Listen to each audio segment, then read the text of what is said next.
What's up, everybody? My name is Extra, and today we're going to be getting the Speed Demon, Minimalist, and Never Touch the Stuff achievement so you can unlock infinite ammo in Resident Evil 9. Going to be playing in third person, but you can use first person if you'd like. We won't be using any glitches, so if you're watching this, a couple years from now, should work just fine. We end up beating it in around 2 hours and 47 minutes, but as you'll see in the video, there's a lot of moments where there's going to be easy time skips you can do. I just try to play for, every worst case scenario, so you'll sometimes see me let myself get bitten by a zombie or let myself get attacked or not even pick up the RPG at the very final boss. The reason I'm doing that is assuming because there's some luck-based stuff, like some RNG stuff that can happen in this game, and if that happens to you, I'm trying to play for the absolute worst case scenario. And there might be a lot of you that might use this guide and you might actually finish 10-15 minutes earlier than I do. So if that works, perfect. But if you get the worst RNG ever, that's fine. You're still going to finish with a lot of time. I also won't be using any of the charms, not from the main game or from the deluxe version. I'm only doing that just in case for the people that don't have anything. If you do have a lot of charms from the main game or from the deluxe version, feel free to use whatever.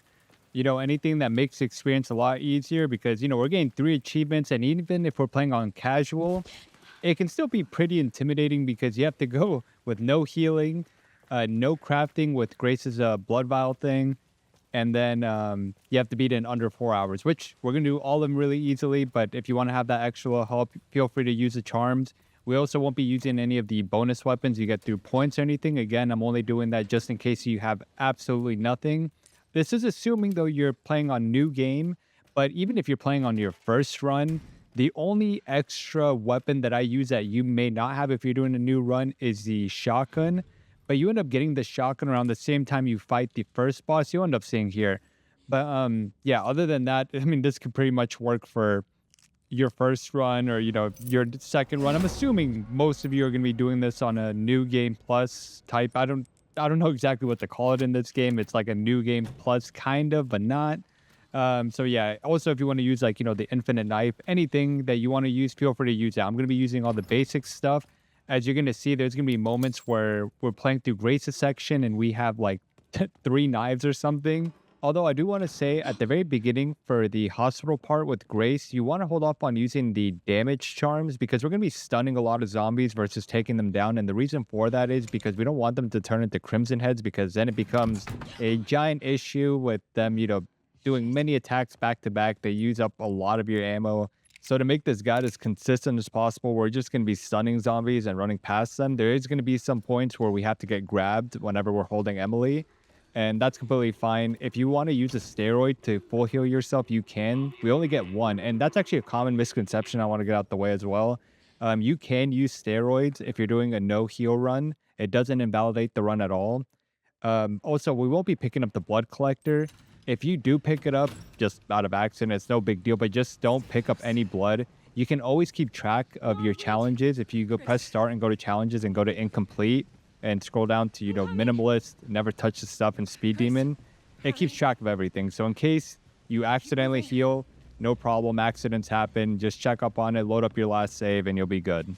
As for Leon's section, feel free to use any damage charms, any zombies that get in your way, feel free to take them down. We will be conserving ammo at certain points just to save it for the bosses, but again, I'll let you know when. But yeah, feel free to use any of the charms for Leon. We only want to watch out for damage on Grace's section since, again, we don't want them to turn into crimson heads. Both Leon and Grace, if they get into the red, if you're playing on casual, which is what we're doing here, if you get down into the red, it'll always heal you back up to caution, which is around the orange area, so you're always able to tank another hit. So don't worry, we won't actually be using the steroid in this run, and I'm only doing that just to show that you can beat the game while being in caution. I believe we get into caution after we pick up Emily, and then we let some zombies grab us. Again, sometimes they might just let you walk past them. If it does, great. If you want to use a steroid after a certain point, just to feel better, feel free to use it. And again, after you use a steroid, you can go check on your Never Touch the Stuff challenge. It'll say that you haven't healed. So feel free to use it whenever you want. We will also be utilizing, you'll see in the hospital section mainly, where as soon as we save, which we're going to be saving a lot, so don't worry, after we get past the stressful part, we're going to save, so you don't have to go through that again.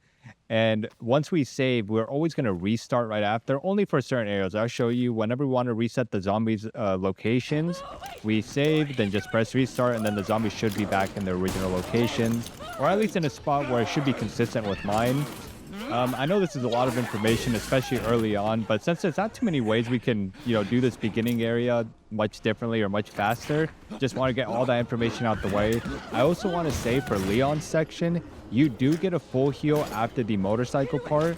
But even then, the way we're going to be playing it, we're going to make Leon's part super easy. And once we get the body armor, you're able to tank a lot of damage. So once you get to the motorcycle part, if you are missing a lot of health, you will get a lot of that back. And remember, if you do get into the red, if you're playing on casual, which we will be doing, you will get back into caution. So you'll always be able to tank another hit. You just have to wait a few seconds for your health to come back. So yeah, just wanted to get those things out the way. Feel free to use whatever weapons you have, whatever charms you have. Just watch out for the damaged ones on Grace's section first. But yeah, let's get this challenge done. Gonna try and make it easy. Gonna save as often as we can.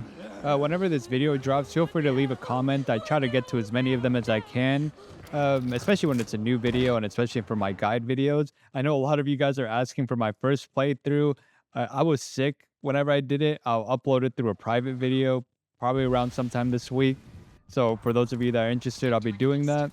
But yeah, feel free to ask any questions. Now that we're starting, I want to say that, do you see it? I pick up a tracking module that gives you 5,000 credits right off the start. Again, if you are using this as a first time playthrough, like I'm assuming most people that are watching this are doing this on their second or third run. But if you're using this as your first ever run, you don't care about spoiling yourself or whatever, you just want to get the achievements out the way as soon as you buy the game, there won't be too much of a difference. The only thing, again, is I get one of the shotguns that you get a little bit later in the game, a little bit earlier here, but the shotgun that you get at the very beginning is still just as good. And the only time you're going to be missing is after the first boss. Again, I'll touch again on that whenever we get there. As you can see here, enemies get stunned pretty easily, especially in the very beginning with the pistol. With Leon, once we get that shotgun, we're going to be mainly using that and the submachine gun. You'll notice that with the submachine gun, I don't upgrade it at all. I think through the entire run, the only weapons I upgrade is the shotgun and the sniper rifle, and a little bit of the pistol, but mainly the shotgun and the sniper rifle is what we're going to be using along with the Magnum. But as we all know, since he's going to be giving that to Grace at the very beginning, we're going to want to be able to conserve as much of that ammo as we can, so when we do get to Leon's section, we can make quick work with the spider boss and pretty much every other boss. So now that the run has officially started, I mean, not too much different ways you can play this beginning part. There's a little bit of time skip you can get here. I'll end up showing that here, but as we all know, we're going to come through here. We're going to get the key that's in this drawer right here. Hope you guys are having an amazing day so far. Hope you guys have been well. Thank you again for all the love and support you guys always show me. As somebody that only has like 20-ish videos in the 3-year span, the fact that I still get so much love and support in my videos, it's crazy to me. The fact that my videos get more than 100 views, it's really something I cannot put into words. I appreciate y'all so much. Gonna hit our first save there. Gonna pick up this bottle. We're gonna be using it for a zombie later, so pick it up. I promise it will be useful. Also, don't panic if you accidentally instinctively heal. You can just restart to your last checkpoint, go to your challenges, scroll down to never touch this stuff, and it'll go back to 0. It's happened to me. Don't worry if it happens to you. Mistakes happen. Anytime we do pick up any heals, we'll immediately just get rid of it so that doesn't accidentally happen and you don't have to restart in case you accidentally press heal. But yeah, don't worry about it. Again, we're going to be finishing with at least an hour extra of time, so a lot of extra room to do stuff. Since now we're starting off with the run, we're going to actually run in this direction because we want the girl to stay active. Main reason for that is that if we go back to the room, she goes up back into the ceiling, and then if we make noise in the other room, she takes a little bit longer to come back out. So by doing this, we speed up the process a little bit. I try to actually make myself trip a couple of times here on purpose. You might see myself wiggling. I'm like, okay, I want to show that it's okay if you trip. Do not worry. As you can see there, you're like, oh my god, she's coming here so fast. But look, I'll show you that once she passes that door, that first door that we saw, she slows down her momentum so fast that we even have enough time to push us all the way even after dropping 2 things. So we're going to climb up here. We're going to pick this up. And you're going to see we have more than enough time to drop back down. I'm literally, walking at first. And then we're just going to stand here and you're going to see like, look how long it takes her to get here. Even though it looked like she was coming way faster than she actually was. We still have a lot of time. You want to stand where I'm standing. Do not run into the wall because you might trip. As soon as, she aggroes, Grace starts her fast running animation. We just want to squeeze by her right here. She will aggro again, which is what we want. As you can see, once she's aggroed, Grace gains like a faster movement speed where she can trip. So we want to take it a little bit slow here. But another thing is, while you see me waiting here, we actually want her to have line of sight of us in this hallway. So as you can see, if she has line of sight of us here, we can run here without her spawning up in the ceiling over there. I'm sure you've noticed that in your first run that if you run too fast away from her, she just ends up spawning in front of you. Then you got to go all the way back. And then you got to go to the room where she turns off the light. So this is a big time save for that. We're going to be saving often because, again, after any time there's like a stressful section, we want to make the most use out of the save so you don't have to worry about going back and, going through a whole section again. We're going to be doing a lot of splits here, so don't worry about it. Save as much as you need, as long as you keep track of your timer. But again, with so much extra time that we're going to have available, it's not going to be a big deal. I'm going to grab this fuse here. Take a second to like turn around and then run through the door because, again, that speed momentum that she gets in third person can make you trip. But I try to wiggle myself a lot to make myself trip to show that it's okay. So you can see we made it, no problem. Gonna get to Leon's section. There's another, ways we can play this part where we can save a little bit of time. I'll end up showing you. This is where we end up getting the shotgun. The shotgun that we get here, you end up getting a little bit later in the game, like around whenever you first get to the open world type area, which is not too far. The shotgun that you get in this area is pretty good as well. I'm just doing it here in case you're on your second, third playthrough. But other than that, every other weapon that I use, you end up getting in the game just naturally if it's your first playthrough. Again, if you're using, you can use any bonus weapons you want, any charms you want. Feel free to use whatever you want in this run. I'm just using all the basic stuff just in case you don't have any of that. So we're going to start off here. I'm going to skip that. Again, you can take that guy down with the pistol. You can pretty much take out all these enemies out with the pistol. I use the shotgun right here. Play however you want. The Requiem, you can use all 5 of the bullets because whenever you give it to Grace, it's going to have 1 bullet no matter what. So feel free to use all the ammo here. I'll end up showing you how you can save a little bit of time. You're going to pick up the chainsaw right here. Again, all the enemies here, you can pretty much take them down with the pistol. We're just probably saving, about a minute or two doing it this way that we're going to end up doing it. Put the chainsaw here. Pick up some ammo. And here we're just going to wait for them to knock out the door. Now, again, the Requiem, whenever we give it to Grace, it always has 1 bullet. So we're going to make the most use out of it here. Can take them out. Take her out. Same thing with these enemies. Take them out. Doing it this way, again, it saves a lot of time if, making the most use of the penetration from the Requiem. I end up calling it the bazooka because, like, whenever, if you do end up watching my first playthrough that I'll upload here, I'll upload it through a private video sometime this week. I call it the bazooka because, like, when he first gives it to Grace, I was like, wow.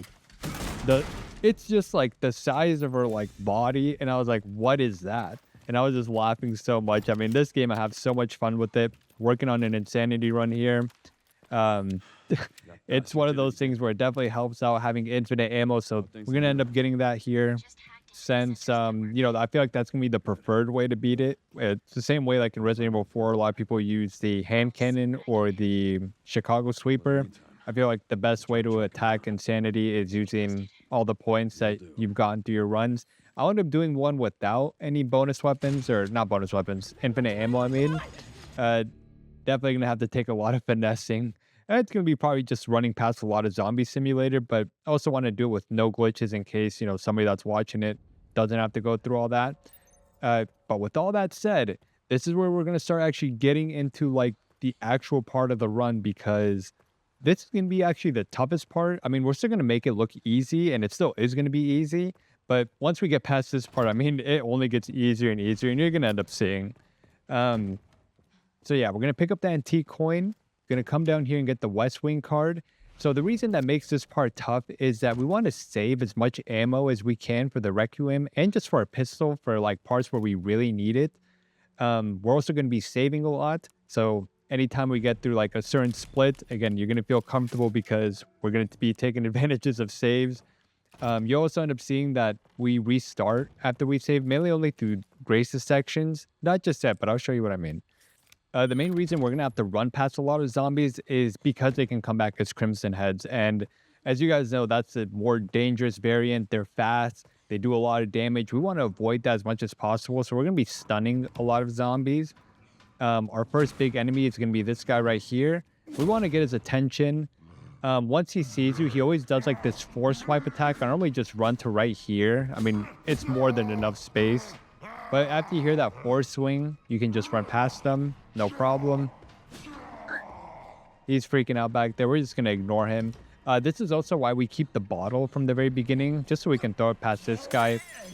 He actually lets you run past him, I would say, around 70% of the time. But again, I'm trying to go for the most consistent run possible. So by throwing that bottle at him, we stun him, we push him down, we unlock that door. We don't pick up this gun right here because the one we get upstairs is actually way better, has a lot more power and stunning capability. Gonna pick up the ammo here as well as the knife. Again, if you have the infinite knife, you don't need to pick up any of the knives. I end up actually always having like 2 or 3 on me just in case we get grabbed. Could be the same thing for you. Make sure you pick up the antique coin. Gonna break this box. So this is another example of how you can save a lot of time. Well, not a lot, but for this case example, I'm turning this wheel so the zombie right behind us ends up not being, on the stairs anymore. You're going to see right here. So see, when we turn around, he's over there. But watch, the reason you see me poke him right here is just in case the 1% chance that you do turn that wheel and for whatever reason, he's still at the stairs. As you can see, they're not very scary. You poke him with the knife. It gives you a lot of time to just stun them. You can just poke them, run past them, no big deal. Before we go through the second floor, we're going to come up here and pick up the handgun ammo because we're going to get the pistol pretty soon. So yeah, a lot of enemies, we're just going to end up shooting them in the leg or poking them with the knife. You can see he's still down there. If he's somehow still on the stairs as you're coming back down, just give him a poke. Right here, we're going to pick up the antique coin. The chances of the lady not screaming at you is very low, as you can see here. I mean, it's pretty much going to happen twice, I would say most of the time. Going to input the code here, which is 108030. Going to get the coins from here. So again, don't worry if she screams. You might lose a little bit of health, but it's not a big deal. These enemies, again, we just want to stun them. Give them a kick. This is actually the first time where she didn't get stunned by me kicking into them, so it kind of just shows the RNG nature of the game. But again, it's not a big deal. If you get bit there, again, you have a knife, and we're going to end up having a bunch of knives. So you can just poke them with them, push them back, and don't worry, we'll get you another knife because we end up using scrap mainly for that. Pick up this ammo. And remember, I don't end up using the steroids, but if you do end up taking a lot of damage, you can take the steroid at any time. I just don't use it to show that you can pretty much play in caution all game and still be fine. But the routes that we'll be taking, going to pick up the red jewel there. And we're going to get the first quartz here.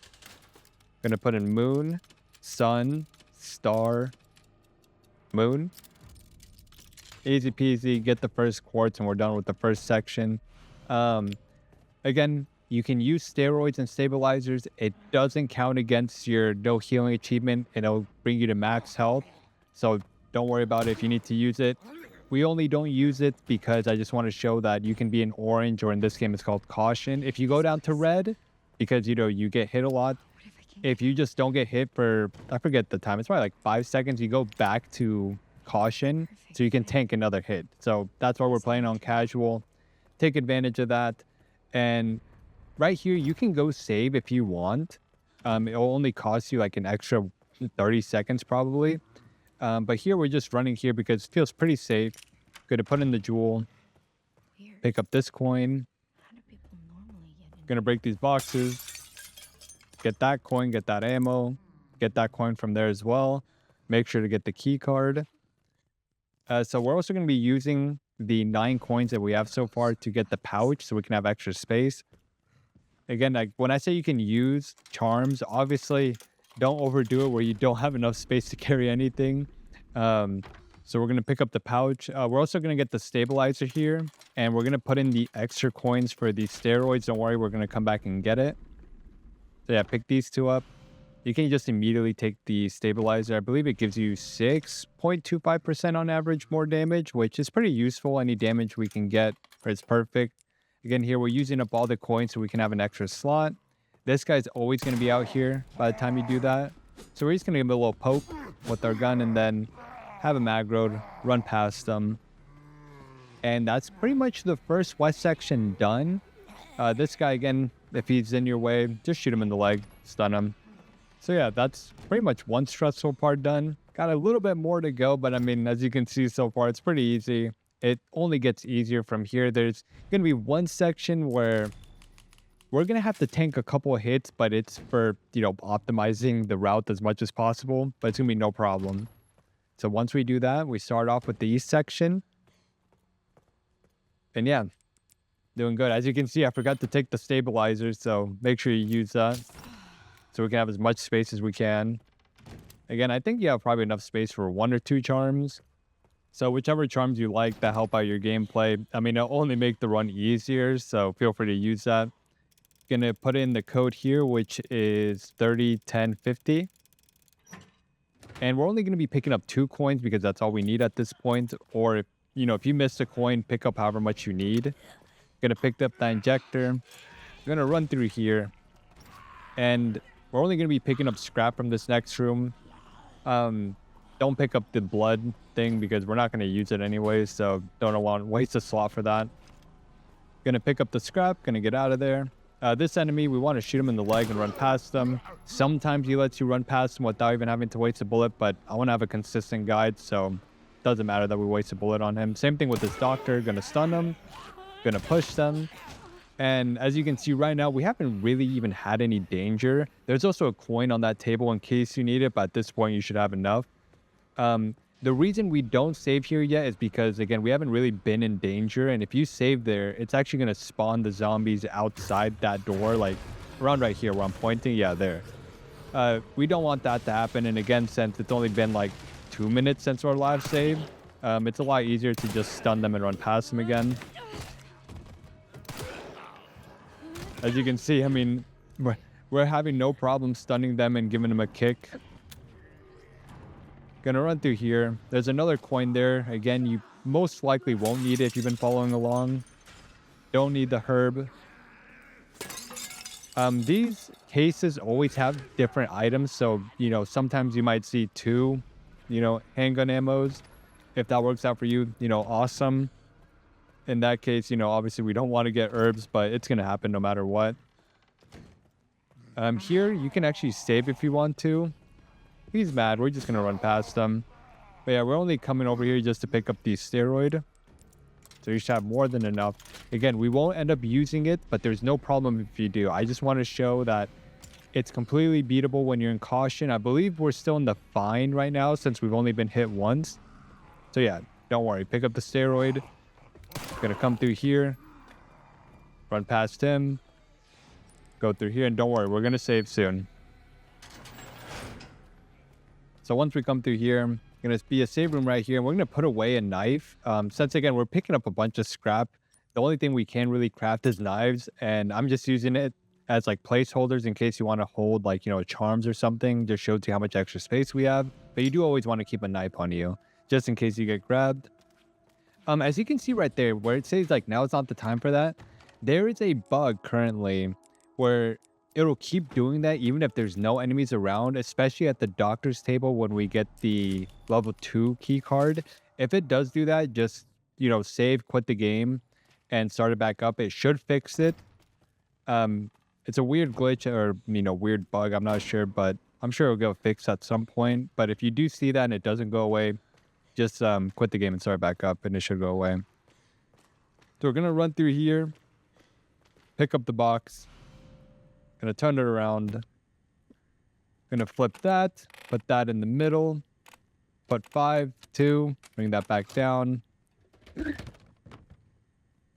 Get the lungs. We're going to trigger the cutscene. Just save a couple extra seconds. Once he comes out, going to take him down. Going to come back. Get this crate over here, which I think is almost always ammo. 9 bullets, which is pretty good. Again, we want to conserve as much ammo as we can, but, you know, we want to mainly use it just to stun zombies and, you know, for the fight sections where we're forced to fight. After that, he's going to break that. Going to crawl under here. Poor Grace. This game has been amazing. I mean, I've had so much fun playing it. I've probably replayed it. I don't even know how many times at this point. Still working on an insanity run. So definitely look out for that. Pick up the ammo. Again, sometimes there may be sometimes where you get 2 herbs there. Don't worry. I believe it always evens out. Like that's the way like RNG works, is that it may look like you may just be getting back to back, you know, herbs, but it does balance out, I promise. Like if you get back to back herbs, you will end up getting, you know, a bunch of handgun ammo at different boxes. So we will get all the easy boxes we can get. Like for example, over here, make sure you don't skip these because we want to have as much ammo as we can get.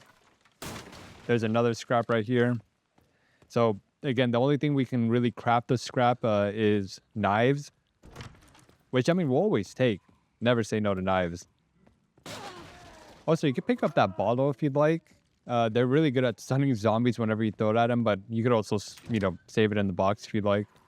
I don't know where the chef's trigger is right here. So once you run around here, the chef will have his back towards you. You want to make sure you inject them with the injector. If you mess up, it's okay. Again, the game can be very RNG. If for some reason, you know, you run and he turns around. Our last save was like 2 minutes ago. Not a big deal. You can go back, try to get him again. It happens. Don't worry. I promise you that most of the time, I would say probably 80-90% of the time, he will have his back towards you. I wouldn't waste time crouching because if you waste too much time, he does turn around and look at you. And we definitely don't want that to happen. Just try to make sure you hit him with the injector, take him down. And we also get the pantry key from taking him down. And also works because the way we're routing, we can also come through here. Pick up another pouch so you can even carry more space. Again, as you can see, like we have 2 knives. If you have the infinite knife, you can have that and pretend in the other slot you can have a charm, whichever one you like the best. You probably have 2 charms at this point. Gonna run past this guy. Again, don't pick up the other pistol. We don't need it. Gonna run through this door. Gonna stun buddy here. Give him a push.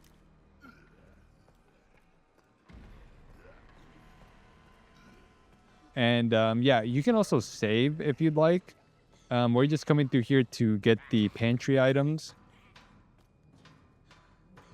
Which this is normally an amazing loot room because we get ammo for the bazooka, Racoon. I'm really bad at saying certain words in English. I'm sure you guys understand at this point. So we get 1 ammo, which, I mean, we'll take it. Pick that up. And yeah, I mean, so far, easy peasy. Hopefully everything's going good with your run.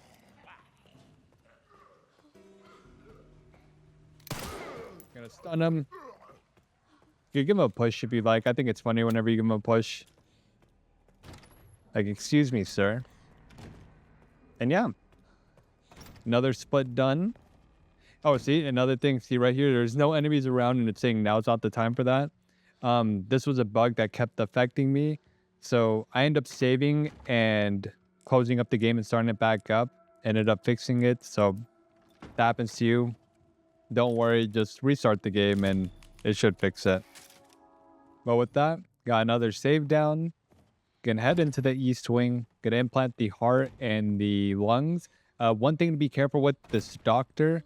Once you take him down, he can lunge back up at you. He doesn't do it immediately, but just good to know. So here we're going to take him down.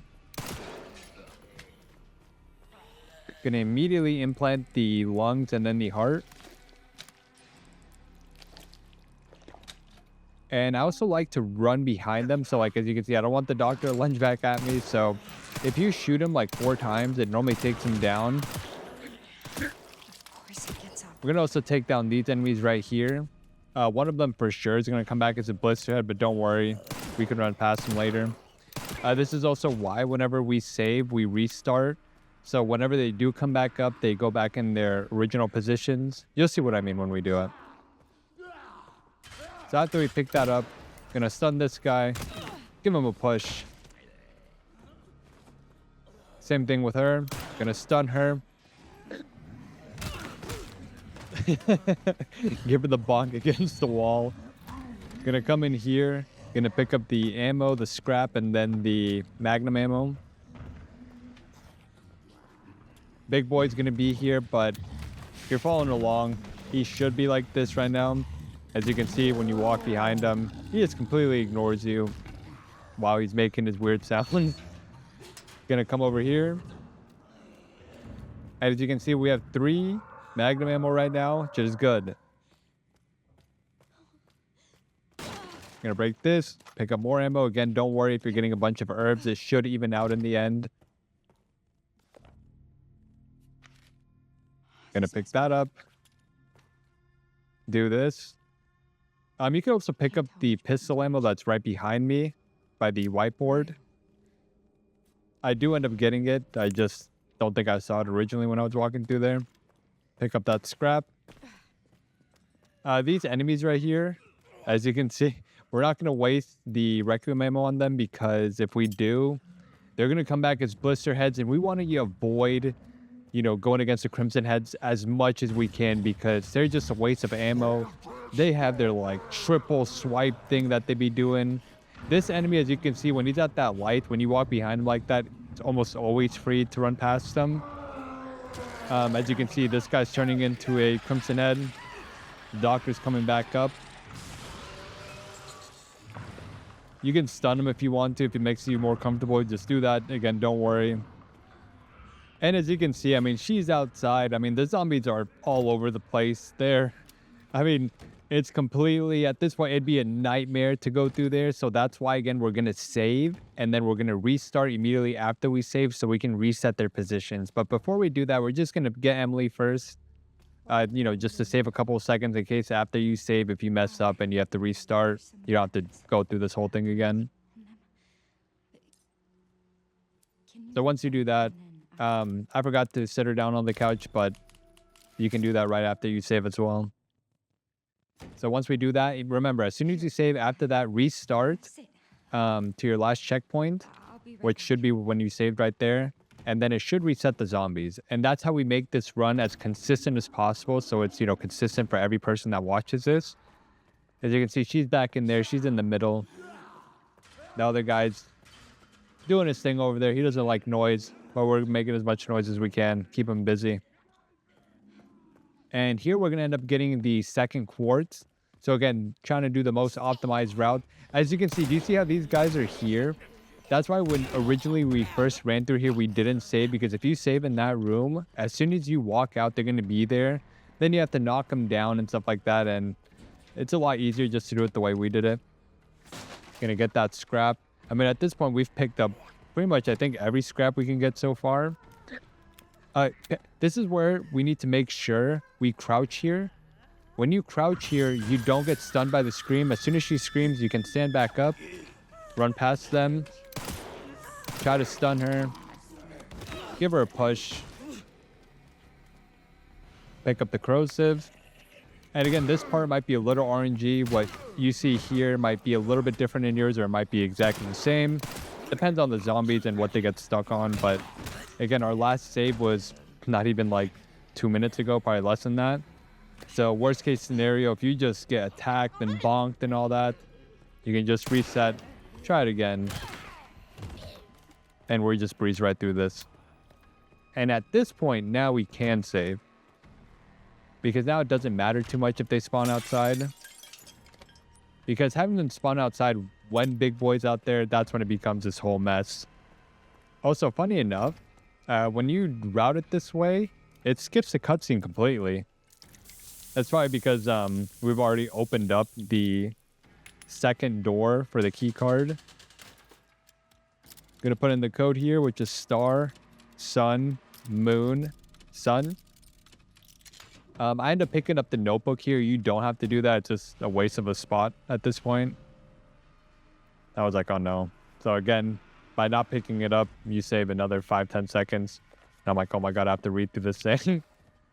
And then we have to put it away. So yeah, don't pick it up if you don't have to. Well, with that little section done, we can save. And here's where you're going to see, like, again, I mean, you press restart, it resets your positions. Bonk. Yeah, whenever big boy's to the left of over there and they're there, that's why it makes it a mess. So that's why we end up skipping that save way earlier in the run. This room's going to get a little bit crazy. We want to specifically run to the right of that big guy. So he does the lunge like that. But again, if he feels more comfortable stunning him, you can also do that. Going to put in the second quartz here so we can get an extra spot. Because, yeah, we want all the slots available. And we have, like, 3 knives. Again, you're going to have a lot of spots for your charms if that's what you're using. Or, you know, an extra weapon if you're using it with the points that you've gotten. So it'll give a lot of room to work with. So we're doing it with the bare minimum just to show that you can work with scraps and still get it done. I'm just gonna... And right here, don't worry, we're going to save again. We're just going to pick up Emily first. Because, again, if you run through the other rooms and you get bit or you go down... you come back to this checkpoint. All you have to do that. And remember, as soon as we save, immediately press start, and then we restart. See, like that. I made sure to do that just so I can remind myself to keep saying it so everyone knows that whenever you restart, it resets the zombie's location. Even if your run is going completely smooth so far, you want to make sure you always reset their positions. That's mainly only going to happen through this part in Grace's section. Because, you know, when you're playing as Leon, you can just blow past everybody. Here we're running past everybody, and that's why we also want to restart so that Crimson Head is in the corner and not rock past us. This is where we're gonna have to take a hit. As you can see, this guy, I would say it's about 50-50. If he allows you to run past him, you can go for it. Don't worry. I think I end up showing my inventory here at some point. No, I showed it after this. Yeah, see, as you can see, we're still fine. If you're following up until this point, you'll still be fine. Here, I would say it's about a 25% chance you can run past them and nothing happens. So pretty much, I'm going to assume worst case scenario, you get bit twice, but you'll still be in caution at this point. And if you want to take the steroid, feel free to do that. I do end up picking up the handgun ammo there, so make sure you get that. Going to come out here. This is one of the force fight sections you have to do. I mainly shoot there just to make them come out because they're kind of slow since we're playing on casual. Gonna take out this enemy. And as you can see, like, it has like auto aim whenever you play on casual. It's a little jarring, but I want to make sure that I'm using the same settings that the majority of people are going to use. If you don't like it, feel free to turn it off as well. Take down that enemy. Pick up that scrap. I mean, again, we're going to have so many knives in case you get grabbed. After you take down this guy, a Crimson Head will spawn from one of the enemies, and that's what we're going to be using the Magnum for. Make sure you get the ammo. In this case, I'm pretty sure it was this guy. Yes, it was this guy. Gotta let him turn. And see, I mean, obviously we take him down with one Magnum shot, but we don't want those running around. So that's why we try to avoid taking down enemies as much as we can. Way better to just run past them, because when those Crimson Heads do their triple, quadruple swing thing, yeah, it starts to become a problem there. But the way we've been routing should be pretty easy so far. Hopefully your run is going good, if even not better than mine. And even if it's going worst case scenario, as you can see, we even let ourselves get bit. Still doing fine. I'm pretty sure we're in caution right now. So feel free to take the steroid if you want to. You only get that one, as far as I'm aware. I don't know if there's another hidden steroid, but I'm pretty sure there's only one. So now we got the Leon section. Again, this is where we use the shotgun from this, because I'm assuming the majority of you are going to be on your second, third, fourth, fifth playthrough, whatever it is. If you're on your first playthrough and you just want to do this immediately, you're just downloading the game, you're like, you know what, I want to get these done right out the way, no problem. When you fight the big guy here, there's going to be a shotgun right by him. and you can use that. And since it's on casual, which I recommend even if it's your first time, if you want to unlock all these challenges, pick up the shotgun, and he's still going to be really easy to take down. I mean, I'm going to show you right here. Pick up the ammo, wake him up. I mean, as you can see, he goes down to one shot right there. I mean, if you have the normal shotgun on your first fight, they may take like 2 or 3 maybe at most. But again, it's fine. He's a hungry boy, but obviously we're not going to let him eat us. Going to wait for him. Going to get as many free shots as we can into him. Goes down again. Give him a bonk. Bonk.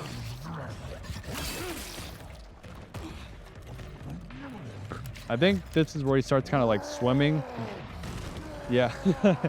He starts swimming here. I'm gonna unload a full clip into him with the pistol. It's not upgraded or anything. Just spam that into him. Switch to the shotgun. Shoot him a couple times. And he's down. So pretty easy section. I would say one of the harder sections is this upcoming part, but don't worry. I'm going to show you how to get it done easily, no problem, because there's going to be a bunch of Crimson Heads. Sorry, but I'm not on the menu. That's what I'm saying. We're not on the menu. Took him down, no problem. Gonna head on out of here. I was just checking to see if he took down any spots, because there's a couple spots where if he ramps through it, you can go to certain areas and pick up extra ammo if you need. If you mess up this part, pretend you get hit by him a lot, or if he bonks you and you get into like the super red. Just again, worst absolute case scenario, there is a checkpoint. You don't have to go back to the last grave save. This game's a lot different than Resident Evil 4 Remake, where if you didn't load up your last checkpoint, it would count towards your time in the Resident Evil 4 Remake. At least it did in the beginning. But with Resident Evil 9, pretend if you press start and you have an autosave before that fight, it's completely fine to go back to that autosave, and you can even check your time. So make sure you do that, especially if you accidentally healed. I mean, again, do not worry. If you accidentally heal, that doesn't mean your run is over. You're 2 hours in and you're like, oh my God, did I ruin everything? No. Just press restart, go to your last checkpoint, go to your challenges, and then go down to Minimalist, or is it Never Touch the Stuff, right? It's the Never Touch the Stuff, and you'll see that it goes back down to 0. So don't worry about it. Accidents happen. Gonna take this guy down. This next area is probably one of the harder parts, but the main reason is because it involves a lot of the Crimson Heads. But that's also why we like the shotgun. I'm sure you all know Leon is completely busted with his axe that he has in this game. If you're able to get a prompt that shows an axe on an enemy, it's pretty much always a one-shot. I'm pretty sure it's like that even on Insanity. So to be able to get that consistently, we're going to be using the shotgun a lot. Right here is a bad example of it. You can see on the third shot, we finally were able to get him stunned. Sometimes they may just completely tank it, but you're going to see the way we position ourselves, we want to make sure they always hit a wall. So they're over there. They're freaking out. They're super excited to see us. They want to ruin our run. That's not going to happen. So we're going to stand right here. And the reason I haven't pulled the lever yet is because I want to take down these enemies first. So as you can see, we're standing here, right? He's freaking out a little bit. You shoot him down. See, whenever they hit the wall, you get the prompt, and then it becomes a one-shot. So you save a lot of ammo doing it that way. There you go. He bonks the wall. Do that again. Get the one-shot. And then we pull the lever. So yeah, even though you could have the lever running right now, you don't want to be facing a bunch of enemies because it becomes chaotic. You want to make the game as controlled as possible so you get the most consistent outcome. Once you pull down that lever, then more enemies are going to spawn, but it becomes way more manageable doing it this way. He's freaking out over there. Every single time. They just come in like that. As you can see, whenever they're transforming, so as we saw with the first one, whenever they're transforming, it looks like they just don't get stunned at all. But whenever they're not transforming, see, he went back after one shot. So it's definitely a thing that it's going to take a little bit of practice to get used to it, but if they're not transforming, it should almost always take one shot to push them back into the wall. And for these last two enemies, since they're not Crimson Heads, you can just finish them off with the pistol, save some ammo. Yeah, we cleared that part. So that's next part's gonna be Grace's part. That's my cardio for the week. And yeah, we still have a good amount of shotgun ammo. We're gonna get the rifle in this next coming area, and it's the same rifle that you're gonna end up getting no matter what.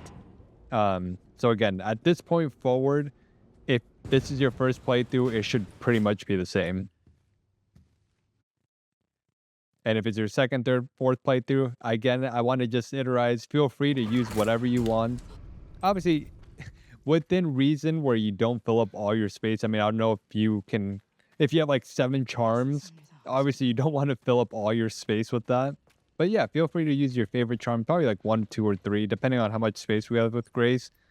With Leon, it's a little bit more forgiving. I think you can use as many charms as you can with Leon because he has way more space in his briefcase. So here, gonna put that away so we have an extra slot. Gonna go ahead and save. This next area, definitely a lot easier than the hospital part. So I'm gonna save. Gonna come through here when we get the batteries. Thank you guys so much again for all the nice comments. I always feel like I have to take a moment to say that. You guys are incredible. The support I get, just overwhelming. I appreciate y'all so much. If you're watching up until this point, you know I gotta ask, type in A or B or something, you know. It's a classic that we do on the channel. Gonna get that battery. We're gonna run past the girl. Don't worry. I promise you she's not gonna get you. She looks scary, but don't worry. She's fine. And once we put this battery in, she's gonna get stunned by the light anyways. As you can see, we have 2 knives and we have 2 scraps, so we can make another one. And what's funny is that in this upcoming part, there's gonna be another knife. So can we just have it as placeholders? I mean, at this point, if a zombie grabs us, we clearly have enough protection for it. Yeah, here's the other knife. Ignore that zombie for now. Pick up another scrap, and we're gonna get ammo from here. It's gonna be 60, 40, 80. And my throat's a little bit dry. I'm still a little bit sick, but feeling a lot better. Gonna get that ammo. Gonna stun this enemy right here. Pick up the bottle. Pick up the battery. And the reason we're gonna go through this direction right here is because the zombie that we saw when we originally came in here, he's actually gonna stand up. We don't want that right now. So we're gonna go through here. Don't worry, there's a little cutscene right here. The zombie, you don't have to worry about him. He's gonna get grabbed by the girl. She's giving him a hug. She's going back up. Gonna come through here. Jump up. Jump up again. Run down. I ran past the gate. It's a little bit dark. Stun that enemy. As you can see, it aggroed the girl, but again, it's fine. If she comes over here, she'll get stunned by the battery.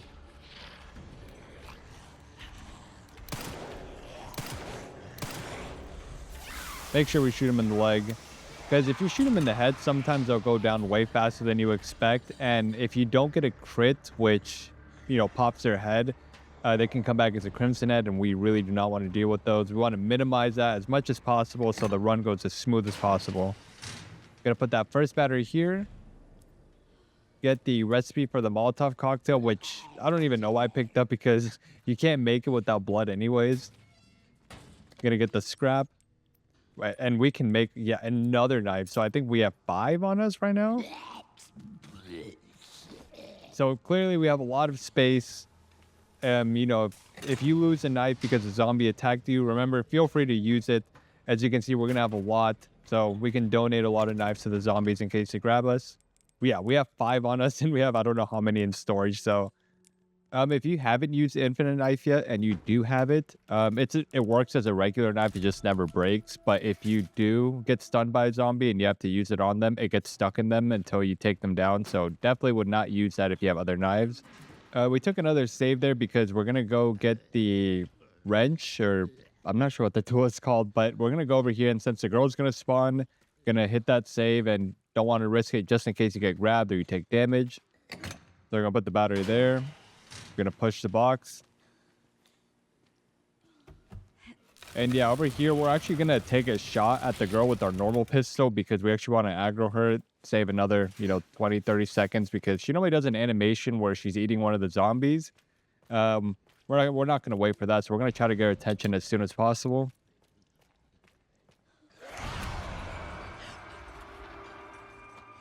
I remember first playing this, I got jump scared so many times. Grace's sections were honestly really scary. Like, I don't think there was a part where I jumped on Leon, except maybe whenever the spider first came out of nowhere, or like when it would burst through the door. But a lot of Grace's section honestly had me scared.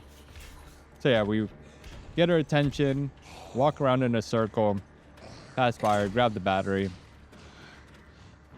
Gonna leave her stuck in there. I'm pretty sure she comes out around here as well. Like right next to the save room. Yeah, she does. You can just immediately just go back into the save room. Take a look at our inventory there, see if there's anything to put away. Put away the bottle. And then we hit another save. Like, again, any stressful part after that, we definitely just save.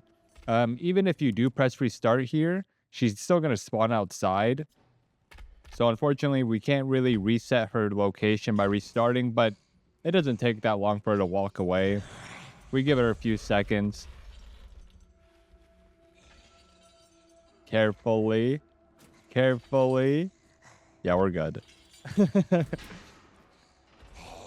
Yeah, by now she should go up in her pipe. Yeah, she goes up there. So, still definitely really safe. You just gotta wait a few seconds. As soon as we shoot this guy, she's gonna respawn again. So we want to take him out as quickly as possible and put in the batteries so there can be light and it can stun her in case she does come in here. Again, worst case scenario, he doesn't go down. Our last save was not even 30 seconds ago, so he'll be completely fine. Gave her a big stun. Gonna walk in through here. And there was a scrap in there, and there's gonna be another scrap in here, so yeah, that's another knife that you can use. As you can see, there hasn't really been many times where we've been grabbed by zombies, but you have many opportunities where if you do, you can just give them the knife, go get another one, and you'll be good. So after that, I'm going to come through here, and we're going to get the forklift key. After we do that, we're going to get another 2 extra slots. So at this point, we're working with a lot of extra space. So yeah, if you want to be using your charms, feel free to use it. Again, with Leon's section, feel free to use whatever charms you like. Just watch out for the damage charms here. Because as you can see, we run past a lot of zombies and we try to avoid crimson heads as often as we can. But there's certain areas, like for example, this part, not this part right now, but whenever we go down there in the like meat grinder part where you have to take down enemies, you can either stun them, which is also just as easy. But if you just want to completely destroy them, put on the damage charms, take them out, it's no problem. The only times we don't want to take down zombies is in areas where we have to kind of revisit over and over again because we don't want to waste precious ammo on the crimson heads. Yeah, we got that other scrap right there. We can make yet another knife. I mean, at this point, you should be flooded with knives, so that's another way you can avoid getting damaged if you get grabbed by a zombie. So now we're going to come back through here. We're going to get the batteries. Then we're going to head on to the next section. See, so far, not too bad.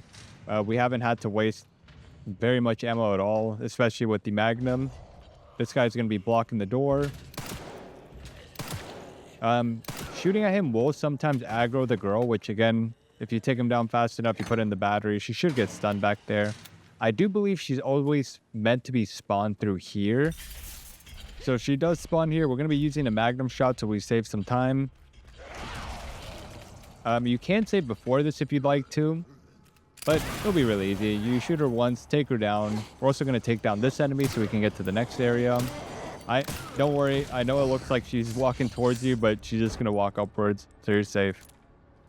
Going to put the key there, turn on the forklift, put the battery here. We're going to get some more scrap in this locker over here. As you've noticed, we haven't picked up any of the lockpicks because a lot of them just give you rare metal, which it is normally really good material, but without blood, we can't craft any Magnum ammo, so we're not going to be focusing up on picking that.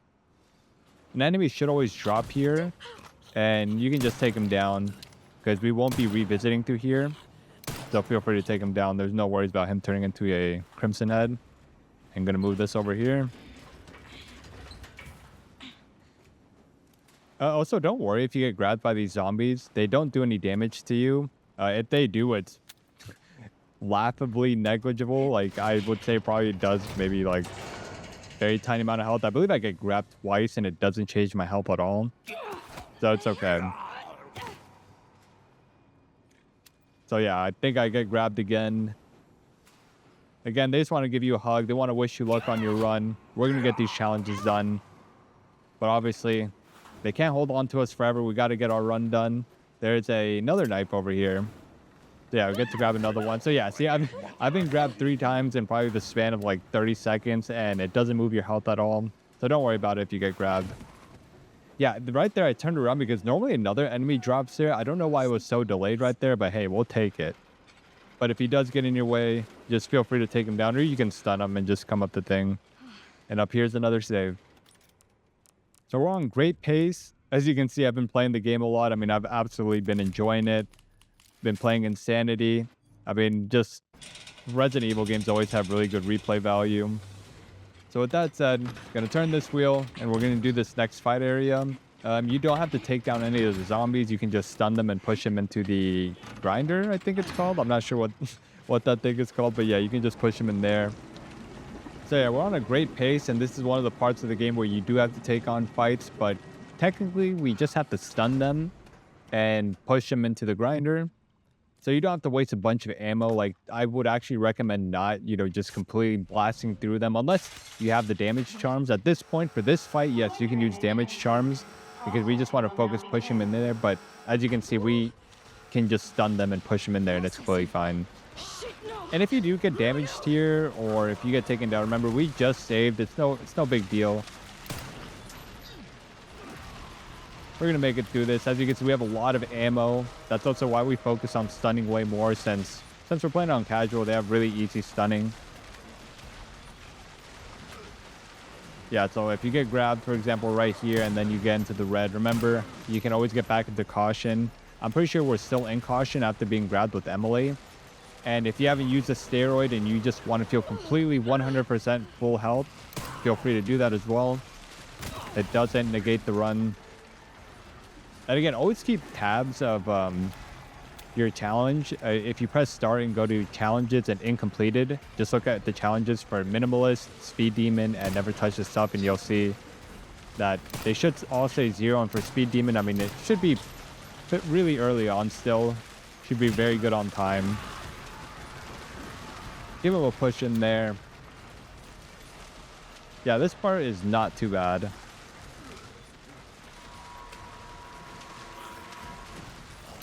They get stunned really easily. And we don't have to waste too much ammo. Give him a push. And with that, I mean, we're almost done with this part. Hope you guys have been enjoying the game so far. I'm excited to see what they do with the DLC. I hope we do see more of Grace. And of course, more of Leon. But yeah, I'm excited to see what other stuff they come up with. Thank you guys again so much for all the love and support you guys give me in my videos. I mean, I feel like I always have to take a moment to say this because I really never take it for granted. Whenever I see people say like, hey, I got into Resident Evil because of you, I just got your video randomly recommended to me. It is like one of the greatest honors ever because, me, whenever I was a kid, one of my cousins, he showed me Resident Evil, the 1 remake. And I remember just loving the game, not knowing anything I was doing. And to be having that same effect on other people, it's just a wholesome thing. And I'm just happy to see that the game is growing a lot. But with that said, I'm going to slide down here. Oh, this part's nasty. Oh, God. That's nasty. Poor Grace. But yeah, hopefully they release more stuff. As long as, they take their time with it. I much rather wait for a quality game instead of them just, rushing out games. But they've been on a good streak. I mean, Resident Evil 4 Remake and then this game, Resident Evil 2 Remake, was amazing. As you can see, there was a blister head back there. Since we don't have to go through there anymore, don't worry about it. Just let them walk around there. That enemy right there, we just ran past them. This is going to be another scenario where the girl spawns. Don't get jump scared, although I feel like it always kind of mini jump scares me. But don't worry, we can just run past her because she's doing her whole like animation that she's coming down. You hear her back there, but watch, when you pick this up, yeah, she comes down there. If you walk too forward, she will hit you. So just kind of walk the way I did. If you want to save before this part, 100% feel free to do so. I actually forgot to save before this part, so I would recommend to do that before you come get this part, just in case you do get hit by the girl. And again, we're going to stun that enemy. Going to pick up the battery. And with that said, we have all 3 plugs. This enemy, you can also run past them. So yeah, 100% save before this. Looking back at it, I really wish I did, because again, I wanted to pick as many saves as we can so you can feel as comfortable without having to worry about whether you get hit or not. Hold on tight. But we're still doing good. Now that we have Emily, we're going to run past all this. And with this section done, I mean, I feel like we've gotten a lot of the hard parts out the way. Leon's sections are definitely a lot easier, and especially since you can use damage charms. I mean, and Leon's just Leon. I mean, he just takes down enemies with no problem. It's just putting you down. Yeah, so not much to say for this part. I mean, if you've played the game, you know that the girl's going to come down here.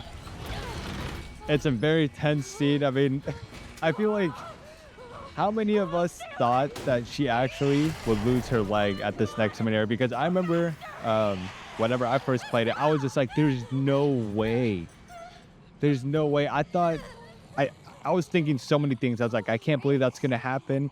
I thought she would have to pull like an Ethan, you know, where she, you know how Ethan, whenever he gets like his arm cut, he just puts it back on and then puts some of the Jesus water on it and it just reattaches. I thought we were going to see something like that. But thankfully, it was just kind of like a fake out, just to get us a little bit worried. It's interesting, too, that it drops her hand. I know that's for, like, the final puzzle, which I don't fully understand yet. I have seen people talking about the methods of doing it, and it just seems so random. But, hey, I mean, for 20,000 points, that's pretty free. But, yeah, now that we got that done, going to open this up.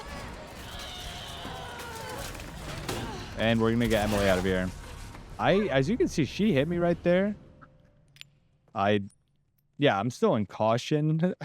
I don't know if it does that much damage to you, or if it did put me in the red, I immediately went back into caution because there was a cutscene that was done. Leave with me.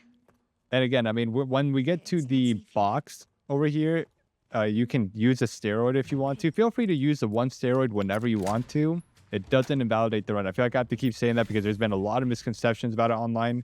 I know the same was for Resident Evil 7. Because in Resident Evil 7, you could also heal yourself with Emily, the steroid. you all right? So yeah, don't worry about it. It's completely fine. As long as you don't heal, and as long as you don't use the blood vial thing, which we didn't pick up. If you do accidentally pick it up, it's not a big deal. As long as you don't actually pick up any blood. And again, you can look at the challenges, and it'll tell you if you've messed up any of them. Load up the last save. I would try to check, you know, pretty often to make sure you haven't healed, because it's like instinct, especially if this is your second run. You probably just have, like, you know, your healing instinctively press it anytime you take a lot of damage. It doesn't ruin the run. You just have to load up the last save and you'll be good. For this next part, it's not too hard. I mean, we're going to be doing a lot of running, but at this point, I wouldn't say it's a stress-free part, but it is kind of like a breath of, like, relief. Is that the way you say that? It's like a relief. Like, we're kind of just chilling right now. We've gone through the hardest parts, in my opinion, like, which is the hospital and then the underground area. When we get to the lab, you're going to see, it's not going to be hard at all. Those areas are definitely way harder in Insanity, but thankfully for these 3 challenges, even though they're pretty tough to do them all in one go, even on casual, we're making it really easy. Right here, I was like looking at like the carpet. It kind of looks like it was glitching a bit right there. But this game actually runs really well. I know that there's been a lot of bugs with the path tracing, I think. But so far, I mean, just the Resident Evil engine or RE engine has been really good. And I feel like all the games have just been really pretty to see. I kind of save early right here. You don't need to save just yet because you're going to run through all this. So you don't actually need to save right there. You actually want to save before we start the whole running section. But yeah, you're just going to run through this area right here. Hope you all been having a good day. Remember to drink a lot of water, stay healthy. My throat's kind of dry right now because I'm still kind of sick, but gonna get this video out. Gonna work on that insanity run. Yeah, once we get through this part and we skip through the cutscene, that's whenever you want to save. So yeah, right here you want to save.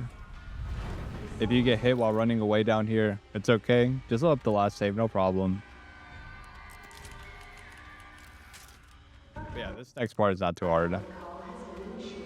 As you can see, I'm still just used to pressing restart after every save because of the grace sections. Always to like reset the zombie locations, but obviously you don't need to do that here because we haven't even started it yet. You get past through them. I believe this guy, yeah, you can always run past these guys. If you run behind this guy, he lets you get past them.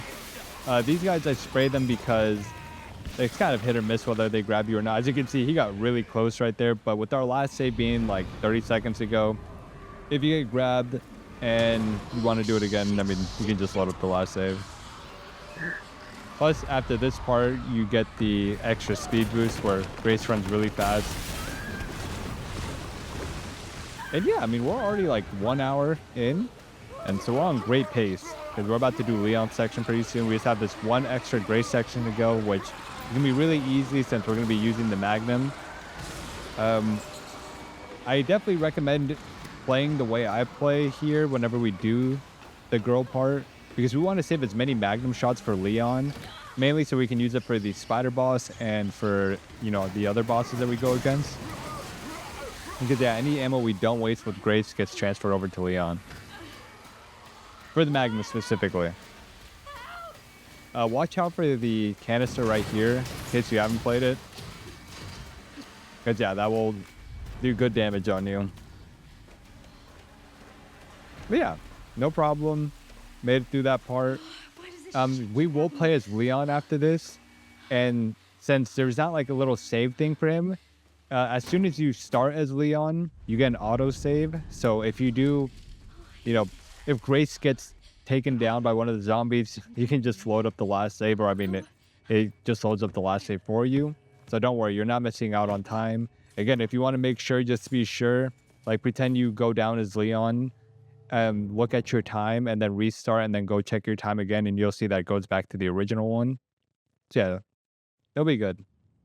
Plus, we get access to the sniper rifle right here. Yeah, see right here, I made sure to pause so I can remember to say that, yeah, this is where you get a save. Sherry, Grace is still here. And if you are playing on your first run, you will get a sniper rifle here. I just end up buying it at the box, so don't worry, it's the same one that we're going to be using. Is she okay? No. And since we're playing on casual, I mean, all the zombies are one-shot pretty much.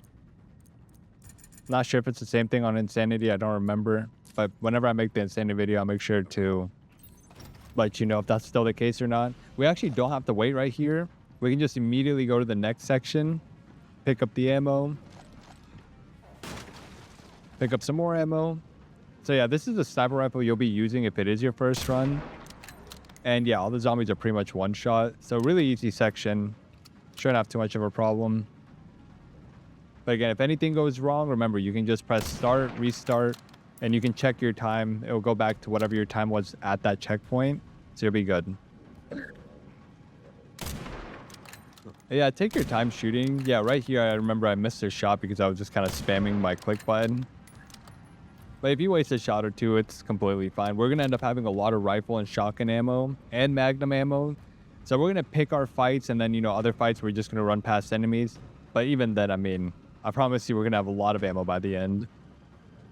So you're just kind of chilling here, waiting for the zombies to show up. They want to grab Grace and Emily. We're not going to let them. But I hope you're enjoying the video. Hope everything's been good with you guys. Thank you guys again for always checking up on me. All the kind words you say, I really do always appreciate it. And yeah, let's get this challenge done. Take out these zombies. Watch out for the gas canister right there. The only reason I say that is just in case the big guy, he's going to go down in 2 shots. But just worst case scenario, if you don't happen to see him, because he's going to come out from the bottom. And I know sometimes, you know, we can get distracted and looking around. And if he gets too far, you want to save that gas canister for him.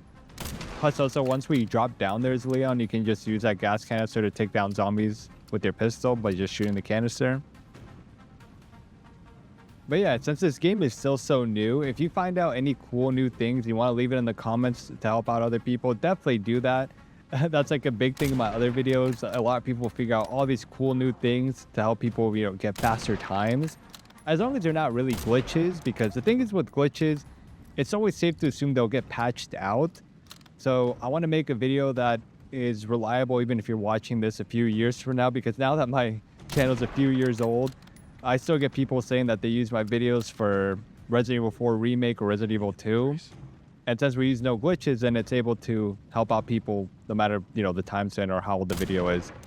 So yeah, if you know anything cool, leave it down in the comments, to help out those that come after. If you know, you know. Definitely a fun game that I played. I feel like we all know which game we're talking about. But yeah, I hope y'all been good. And with that, gonna get to this next section right here. Oh my, I love this part so much. He's like, excuse me. They did such a good job with Leon and Grace in this game. It's been a lot of fun. Yeah, for this area, you can just throw these canisters again. Just take it down with the pistol, because we want to save our shotgun ammo and sniper ammo for the big guy. Grenades are also really good for the big guy, so we want to save those as well. But yeah, with the pistol, I mean, it's not even upgraded, and it still takes down enemies pretty fast. Once we pass through these doors, we get another checkpoint. So if you do get hit or you take a lot of damage, you can just restart. Remember, it doesn't go against your time. I use grenades here to mainly get a kick on them, because every time you do a kick, it pops one of his boils. Gonna throw another one. Give him another kick. I tried to run right here. I probably could have thrown another grenade and gotten another kick on him, since it's really easy to take down his boils that way. Right here, you could also use your rifle. It'll probably be way more consistent at popping the boils. Watch out for that enemy right there. It can be pretty chaotic. So if you take a lot of damage here, don't worry. We just got a checkpoint, so you can just restart. No problem. You can also use this axe to stun the guy. Go up. I run past behind him so I can get the boil, because I'm pretty sure if you throw the axe in front of him and you kick him, if the boil is not in the front, it won't pop it, so you have to go behind him to actually do it. Clear out the rest. So with them down, again, we want to, anytime we go against blister heads, you want to use a shotgun to push him against the wall, because outside of that, it probably takes like 3 shotgun shells to take him down. Yeah, when they do an attack like this, it can be pretty scary. So yeah, even with Leon, they can be pretty intimidating. So that's why for Grace's section, we try to avoid those at all costs, because they're just a huge ammo dump. They're really unpredictable. And yeah, with that part, got that done. Definitely recommend using grenades on the big guy. It's the easiest way to take him down. The only problem is that the blister heads can kind of be crazy. So I would say this area is kind of one of the most chaotic parts, since it's so tight. But yeah, we got it done. Again, worst case scenario, you take damage, you can restart, and again, you can just check your timer. I just want to say that just once, so like, once you check it, you feel more comfortable. Like if one section is going really bad and you go look at your time and then restart, you'll see that the timer goes back to whatever it was there. I just want to keep saying that, because for the Resident Evil 4 remake, it was a little bit different, at least in the beginning. But maybe that's because it was on professional, so like you only got to, there was no autosaves there. So maybe that's the way I'm remembering it. But at least for Resident Evil 9, I can assure you, just test it out once. If you like wait 5 seconds after a save, look at the timer, then just press restart, and you'll see that the timer will go back to whenever you saved. So it's just good to know that, so you feel a lot comfortable in case, you accidentally AFK. I'm assuming for all scenarios, because as a busy person myself, there's been many times where I leave my computer on or I've left my game running, and, the timer has added up. So I have to load up the last save. So don't worry, it's happened to me too. But with that, we're going to save. We're going to get this last girl section done, so we can finally take her out. As you can see, we have 6 shots with the Magnum. That's why we want to save as many shots as we can. Make sure you pick up the 5 Magnum ammo that's there by the save point. And there's going to be another bullet, I think, once we drop down here. Yes. Yeah, once you press that and you go down here, there's going to be another bullet. So you're going to have 7 shots. We want to use them very sparingly here, only when we need to. So whenever we give it to Leon, again, he can use it for the bosses. Especially for the spider boss. I mean, the spider boss goes by much faster when you use a Magnum. They're going to head over here to do the first one. I like to do this one first since it's like probably the scariest one because she like drops down and then like the lever's kind of stuck. Thankfully the game gives us a Molotov right here because it's actually really good against a girl. So we're gonna use that freebie. Gonna hold on to that. Gonna wait for her to drop down. Throw the Molotov. And on my first run, I actually missed that Molotov. So if you miss it, don't worry. It's completely fine. Just load up the last save. Because again, we want to save the extra shots for the revolver. Just so we can save a lot of time on the boss sections. But yeah, don't worry about it if we miss it. We do also have another Molotov that we got on earlier. I actually don't end up using it here. Feel free to use it actually if you want to. I was only saving it for a later section just in case we needed it, but didn't end up using it. So yeah, if you want to use another Molotov instead of using up another shot here, you can also do that. So we can grab the lever over here. Don't worry, if it's your first time playing and you're wondering why you get grabbed, she always grabs you. It's just a part of the cutscene. It actually scared me so bad the first time because I thought I was just like, wait, did I just somehow die? But no, this always is scripted. Again, you can throw the Molotov here if you'd like. I only used up a shot because I was saving the Molotov for a later section that we didn't end up using. So yeah, if you want to save another shot for Leon, you can do that. No problem. Put the lever in. It's just so funny how many knives we have. And as you can see, we've done a pretty good job at not getting grabbed by zombies unless, you know, it's been forced. Oh, I always wait for her to run first. Because if you burn her with the Molotov or if you shoot her and she gets stunned, if you run in front of her, she actually does damage to you whenever she's running out the door. She kind of like shoves you to the ground. Right there, we got really close to getting hit. If you turn on this light and wait behind it, it'll stun her. If you go immediately for the lever, she'll actually break down the canisters over here. Yeah, she'll push those down. So definitely want to stun her with the light so you don't have to waste any resources. And once you do that, she'll get stunned by the light. And that's this section done.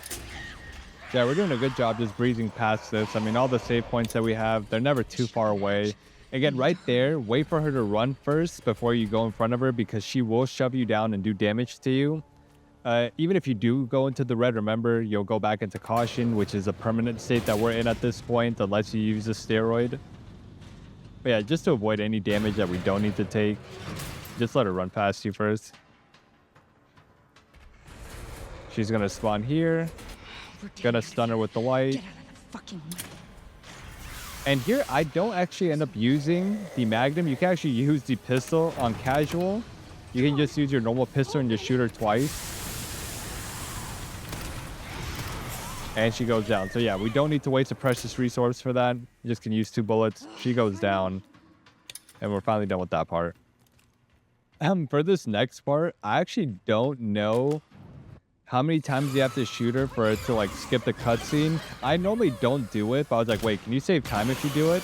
I don't know if I just missed or you have to shoot at a certain part, but after that I just said, you know what, I'm just gonna hold it in case you don't want to do it.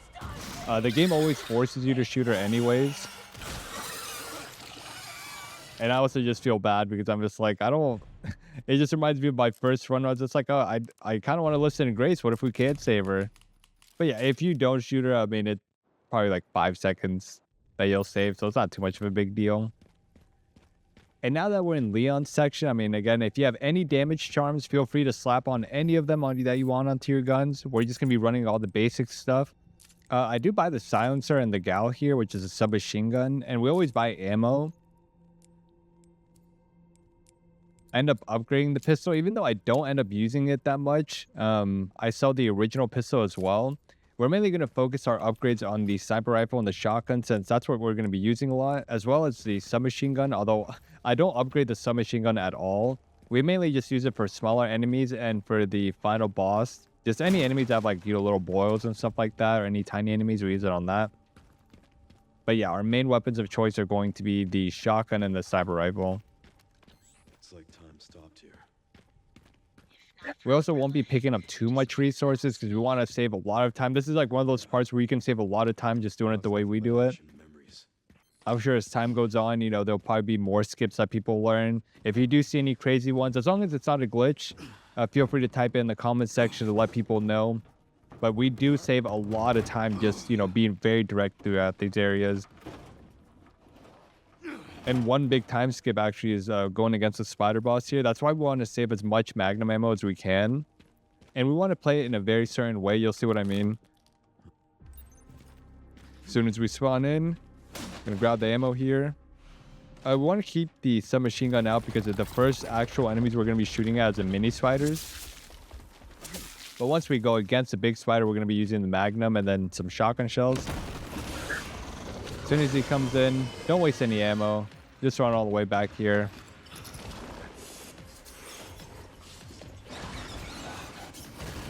As long as you wait here, he's going to push you through the wall. Don't worry, you don't take damage. As you can see, so at the very beginning of the game, I took damage from one of the cars, like at the very first Leon section, and now we're back to full health. I'm not sure if it's a full heal, but I'm going to assume it is. You can let me know in the comments if it's not, but I know 100% for sure that after the motorcycle part with Gideon, you'd 100% get a full heal. So if you've taken a lot of damage, then don't worry about it. We're going to end up buying the body armor, which lets you tank a lot of damage on top of, just being OP with all your charms and the weapons. You're going to be in a good spot. So it might be overkill to even get the full heal, but we'll take anything. But since we don't have the body armor right now, we want to avoid as much damage as we can. And even then, the enemies don't do too much damage. So this is where we use the submachine gun, take down the little spiders. Right here, be careful with him walking through because he does hit you pretty hard. And even then, pretty hard is probably like 1/5 of your health, probably even less. But as long as we can avoid any damage, just try to do what I did there. Avoid that damage. And then here he officially spawns. We want to pick up the shotgun ammo. I also use the submachine gun to break this box because as soon as he spawns in here, he crawls over. And if his hitbox touches you, it does damage. A good way to stun him here is to pick up this canister right here. Make sure you pick up that large gunpowder because that's what we use to make shotgun ammo. Throw this at him. Pull out the magnum. Shoot the boil. I always use just 5 shots and then save 1 bullet and then just use the rest of the shotgun. It always takes around 2 shots. But yeah, that's a quick fight. Huge time save right there. And we're just going to be saving a lot of time throughout this section because we're just going to go straight for the detonator parts. But we're also going to make sure we get any extra ammo. You will notice there's one part that, that part that's next to the gas station where you get like extra ammo. I do end up going there and I will bring it up again when we get there. You can completely skip that part since there's nothing there that you need. I just only go there to show that if you need the extra resources, feel free to go there. But yeah, with that said, we're doing great on time. If you're on best case scenario run right now, like, having all the best RNG, you're probably like 5-10 minutes ahead at this point. If you're worst case scenario, you're probably like 5-10 minutes behind maybe. Let me know down again in the comments. I'm really interested in seeing because I like to know, I put a lot of work into figuring out, different stretches of the run. And the same thing I'm going to do with my Insanity run. When it comes to a lot of the RNG aspects of this game, like in Resident Evil 4 Remake, I want to work on making the most consistent guides as possible. And sorry, I'm getting a little distracted. Here, I'm just buying ammo. I'm trying to save up for the body armor because, again, since we don't have it on just yet, that will reduce a lot of damage that we have incoming. And remember, we will get a full heal. I don't know if you noticed at the beginning of the video, whenever we got hit around like the car part, like, as soon as we first take control of Leon, I was missing a little bit of health and now he's full health. So I'm going to assume they heal you to some degree, but I know 100% fact that after the motorcycle part, we get a full heal. So the game takes good care of Leon. I'm pretty sure Grace, actually no, I'm for sure know that Grace stays the same health throughout the entire game. So she's in caution right now. I remember when I go to the labs, she's still going to be in caution. Remember to destroy that thing up there. It'll make skipping a lot of this very fast. We do want to take down some enemies, but we really want to focus on saving more time more than anything because Speed Demon is what's more important. Whenever we do have to fight enemies, then, we'll go ahead and do it. But for this part, we're going to focus on getting some big time saves. So we're just going to be skipping some of these. because the main thing that we have to focus on is getting armor, upgrading our shotgun, our rifle, and the magnum. The submachine gun that we're using right now pretty much stays like, you know, basic the entire game. Again, if you want to attach any charms, go ahead. I know that there's some really good charms that go good, like with the shotgun. I think the bear charm, like if you shoot mid-range, it gives you like a 60% damage increase. So if you have that, definitely use it. The BSAA one that gives you like more damage whenever you're not using the scope for the rifle, definitely equip that as soon as possible. You'll be doing way more damage than I am. I'm just, again, assuming that you don't have anything, just for the people that don't. But yeah, if you have charms from your past runs, feel free to use that, or the deluxe version ones. I know there's a lot of good ones in there too. So yeah, use whichever ones help you. You'll take down a lot of enemies faster than we are right here. But as you can see, even then, since we're on casual, it's pretty easy so far. Get the first part. Sherry, found the distributor. Here, I'm just preemptively looking over here just to kind of speed up the whole looking process, because you can't skip this part at all. Gonna go ahead and zoom there, zoom there. Then there's one more behind us. Turn around, zoom there. That should be a fun trip. It will be a fun trip indeed, and we're gonna make it easy. Before we head out to there, though, gonna save the game real fast. There will be a grenade that we're going to be getting soon. So I will quickly want to say, make sure you save grenades only for the moments that we use them in, because they're very good against the regenerator enemies, and we're going to also need them for the liquors in the lab section. I'm sure if you've already played the game, you already know which part I'm talking about. They're very useful for that part. So I just want to quickly say, make sure you save all the grenades you can. Only use them whenever we absolutely need to against those enemies. But yeah, they're probably the best for those two sections. Like, you'll see in this upcoming part, whenever we go against a regenerator, every time you throw a grenade and it hits around the area, it stuns them. You give them a kick, it blows one of the boils. You kind of rinse, repeat that, and it can take down the enemies around him as well. So it's very useful to use it that way. And then we're going to end up using a stacked grenade versus the liquors, because it's just going to completely destroy all the ones that are on the ceiling. Definitely make sure you get those extra magnum ammo right there. Like I said, the only part that we may skip, or I may recommend skipping, I'll talk about it whenever we get there, but it's like this loot area. If you're looking low on ammo, you can go to any loot areas. It'll probably cost you a few minutes, but if you're looking good on time, definitely go for it. Gonna give him a bonk. Gonna get some loot from here. Some rifle ammo, which is very good, because we use the rifle mainly more for bosses and sometimes enemies, but the shotgun is going to be, I mean, you already know, we love the shotgun. I mean, it's kind of like the riot gun from RE4 Remake. It's really good. It's especially against the Crimson Heads. Anytime you shoot them, it kind of bonks them to the wall. You can give them a bonk like we give this guy a bonk. Also, make sure to sharpen your axe as often as you can, like, especially if you're kind of just walking around. Like, I sometimes forget, and it sometimes puts you in weird positions, especially if you don't have it ready. And it's so good, you always want to keep it there. Oh my god, I forgot, this guy actually ends up grabbing me. We take, so as you can see there with Leon, as soon as you get grabbed, immediately just press whatever button it is. If you're playing on PC, it's left click.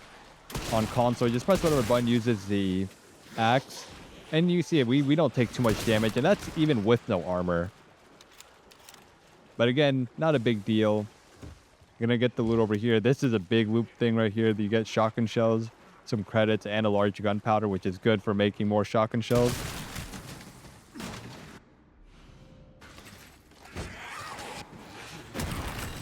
Almost get hit there. Give him a bog. I was trying to pick up the like stuff off the ground, that it just picks up the like spear and throws it at somebody. That never gets old. Whenever you're trying to pick up something and it just throws something at another zombie, I love it. But yeah, we got the battery, made quick work with them. You could probably just run past these enemies, but again, I'm gonna assume they don't let you walk past them, so that's why I waste ammo on them. This guy, as you can see, whenever he's doing that attack, he gets like iframes whenever he starts up the I guess you can say like the spear animation. So definitely watch out for that. But we just saved not that long ago. And if you end up taking too much damage, it's not too much of a far run back. Got some more powder there, which is really good for crafting more shotgun ammo. So yeah, we should be looking pretty good. As you can see, when we need to take out enemies, we'll take them out. If we can run past them, we try to run past them. It's it's always RNG whenever we do try to run past zombies, whether they're feeling it's in the type of mood they're in. You know, sometimes like, you know, we'll let you go. And then other times they're like, no, I don't think so. So they'll grab you, take a little bit of help, but it's no big deal. So right here, zombies will spawn in. I quickly put in the wheel and immediately start turning it so it can, you know, bring the regenerator guy over here. And then I just run back. And the main reason for that is because I want to get the most bang for my grenade right here. So we throw it, stuns them, give him a kick. I almost get grabbed right there. I think it's probably better to play it safe and just take him down with the shotgun. But as you can see here, we're going to get 3 free kicks. Probably the best use for the grenades outside of the liquors. Make sure we get this back one out the way. The back one can be pretty sneaky. Finish off the last one. This is going to be one of those sections where it's just going to be so different for everybody. But as long as you use grenades on that guy, everyone else is pretty easy to deal with. But give yourself as much space as you need. The shotguns are really good. And right here, like, again, if you're playing against the Crimson Heads, just shot a shotgun to the wall so you can get the animation. Oh my god, that's such a scary thing. I remember when I did that, you just hear the click, nothing comes out, and then I'm like, oh my god, I didn't reload. So definitely could have played this part probably a lot better, probably a lot safer. We didn't end up getting hit though. Looking at my timer, it looks like it's been like 2 or 3 minutes since we last saved. So if you get hit, like if you're all the way down to red, it might be worth resetting. But if you get like hit 1 or twice, I think it's fine. Because remember, we're going to get another full heal after the motorcycle part. But regardless, I hope this fight goes a lot better for you. Going to turn this wheel. I know you can skip this part. Funny enough, there is a glitch, or what should I... glitch or bug, where like in first person, when you look up, for some reason, some zombies don't hit you. But again, that's something that I see getting patched at some point, because it's just so busted. If it doesn't, I'd be very surprised. But yeah, I try to make sure that I don't use any bugs or glitches in my videos, because again, we want to have something that somebody can watch a year from now and it works fine. But I do find it hilarious that people find these things. Like, how did you even figure that out? Like, you're playing as Leon in first person and you're turning the wheel and you were just like looking up. Was a person that found that out like, oh, I'm praying I don't get hit here, and then just didn't end up getting hit for some reason? It kind of just takes me back to whenever Resident Evil 4 Remake first came out. A lot of people used to use that. You guys probably remember if you played the game. There was like, if you had the sniper rifle and you like turned around quickly, you used to be able to like clip through the door. And that used to be huge for saving time. I mean, just for example, the crane part, wherever you have that fight where Ashley's in the crane and she's like trying to bulldoze the wall, you can skip that entire section plus the section before that just by doing that. But it ended up getting patched out like not that long after. So it's like something that if you rely too much on it, or if I put that in the guide video, you know, somebody that's watching it now would be like, you know, this doesn't work for me. And so I don't want that to happen. So that's why I try to never use bugs or glitches. But it's still very interesting. I love when people figure out stuff like that. Plus, what's interesting is like, what's the lore behind that? Like the same way the person that was turning the wheel and looking up. How did a person like spin a bunch of times next to a door with a sniper rifle and figure out that? Like, it's cool. I love when people figure that stuff out. Even if it gets patched, it's still super interesting. And as you can see, we actually brought the bridge down so we can come over here and get the repair box, but also so we can save, because we just finished a pretty stressful section. Like that one area with the regenerator, that's one of those few parts of the game that I would actually say it's tough, because it can just be so random for everybody. And when you're trying to make a video that's as consistent as possible for everyone, that part, it may even play out even better. And if it does, perfect. If not, it's okay. Again, we're not wasting too much time.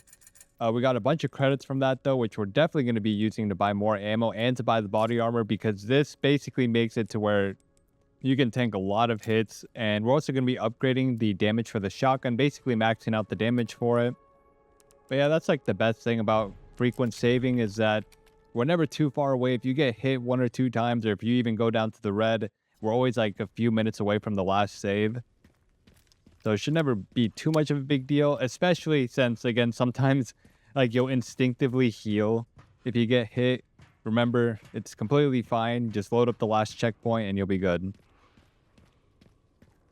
remember, you can always check the challenges. Like, I feel like I have to keep saying that because sometimes it's good to remember because you may instinctively heal and forget that you did. So I would check pretty often to make sure you didn't, especially if you kind of zone out like I do. Sometimes I zone out and I'll get hit and then I'll like heal. I'm like, oh my God, I forgot that I can't heal. It's a lot easier to avoid the blood one for Grace since we didn't pick up the blood collector. But again, in case you do zone out, then just pick up some blood. It's no big deal. Just keep tabs on it in the challenge section. Watch out for the zombie right here. I bet you we all got jump scared by that zombie because he just sneaky guy. You walk around the corner, he grabs you. I mean, I got jump scared a lot in this game. Credits to them. I mean, a lot of Grace's section actually had me tense a lot of the time. So right here, we're using the submachine gun, and as you can see, it's not even upgraded, and it still just destroys enemies. And the reason I got this one over the other one, it's just cheaper. Blow that up. Pick up the scrap. We can use a chainsaw. From what I've seen, I feel like every 4th hit with the chainsaw results into it doing the animation where you put it into one of the zombies. I'm not aware if there's any way around that. I'm sure there is. But we don't end up using the zombies. As you can see, actually, I got hit right there too. So it's not too much of a big deal. Especially since we have body armor.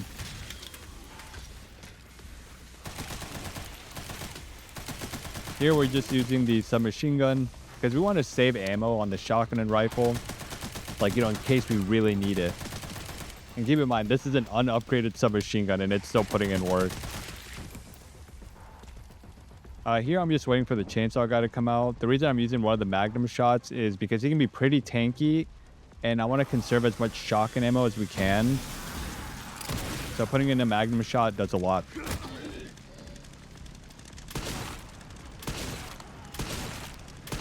He is just a tanky boy. This is on casual. I can imagine on Insanity how tanky he is.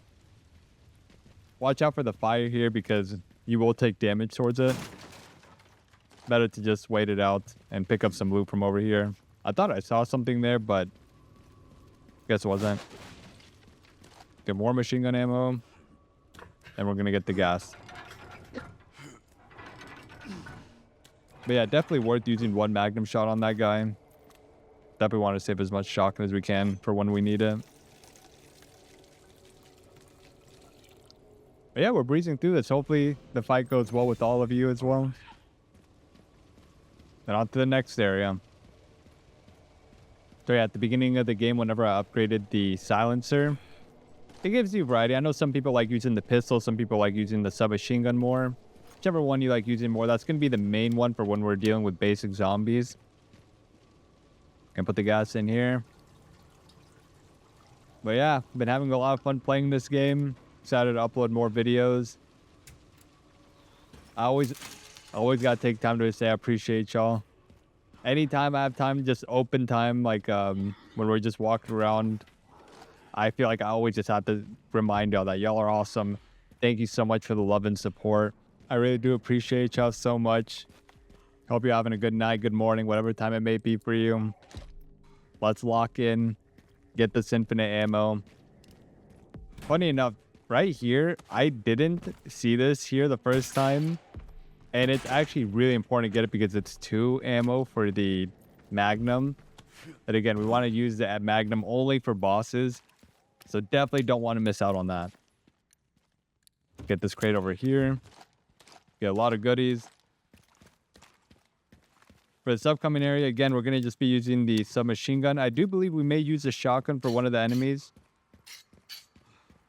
But yeah, the enemies that have the submachine guns and they kind of just like wildly shoot it, those are dangerous.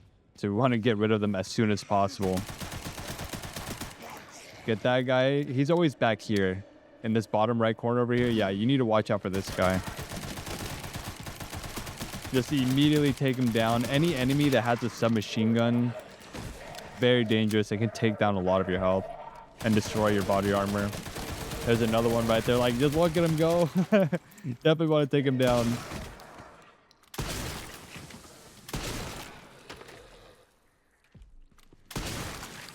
Yeah, we're not risking that at all.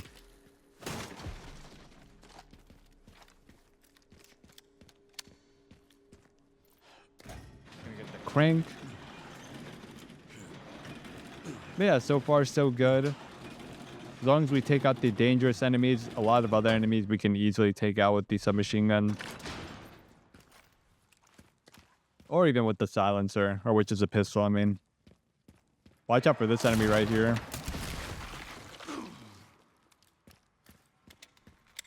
Oh yeah, what is y'all's thoughts? Let me know. What is y'all's thoughts on the Resident Evil 1 remake that is supposedly going to happen? I know they're going to work on Code Veronica, some DLC for this game, but the Resident Evil 1 remake, I guess, is definitely interesting. I mean, the game, the remake itself is already amazing, and the 2015, was it? When they had like a Steam release for it, that one is really good, dude. I think it's like the remastered, or I'm not sure. Whatever version that one is, it's still pretty fun to this day. It'll be interesting to see how they handle it. Also, watch out for this enemy right here. They always go down in one shot, so we give him a little poke. I don't know why Leon was dancing like that. Take out these enemies as well. But yeah, any of the enemies that have the cannons, they always pretty much go down in one shot. This guy scared me. I actually forgot that he's there. He kind of just like limped out. I don't even know if he like grabs you or anything. I missed a box right there. I just noticed that. He goes down pretty fast. We're going to try to make our way to the cannon up here so we can use it against enemies and save some ammo. Plus, there's some goodies in that room ahead of us. It's like 2 magnum ammo, which again, we're stocking up. Oh yeah, I actually get grabbed right here. I would say 95% of the time this guy lets you run past them. For whatever reason, he actually grabbed me this time, and I think this guy does too. I'm almost certain if whenever you guys get to this part, a lot of you are just going to be able to run past these guys and just take out the grenade guy and this guy without getting grabbed. But again, as you can see, since we have body armor now, we're just like barely affected, and the hatchet just completely makes a lot of damage get negated. And right here, we're making the most use of the cannon, taking out enemies, getting some credits.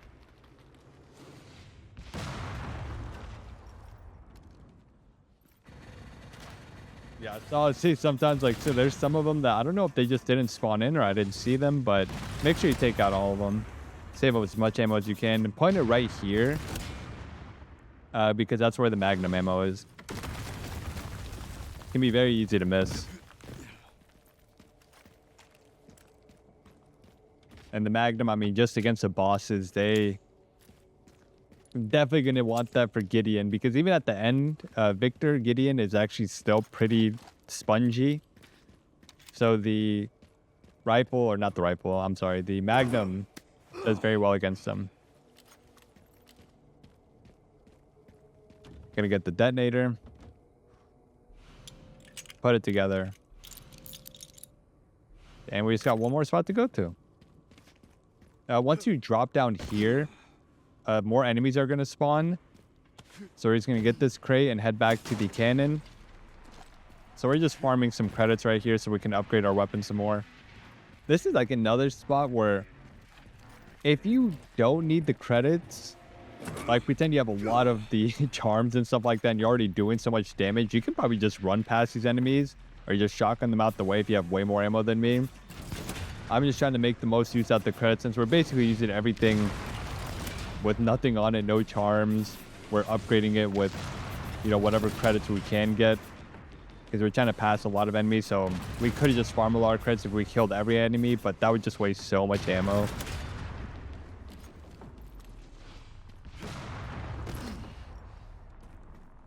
Pick up some more ammo. But yeah, it probably took like another 2-3 minutes to do that. Make sure to shoot down this crate. Yeah, easy section.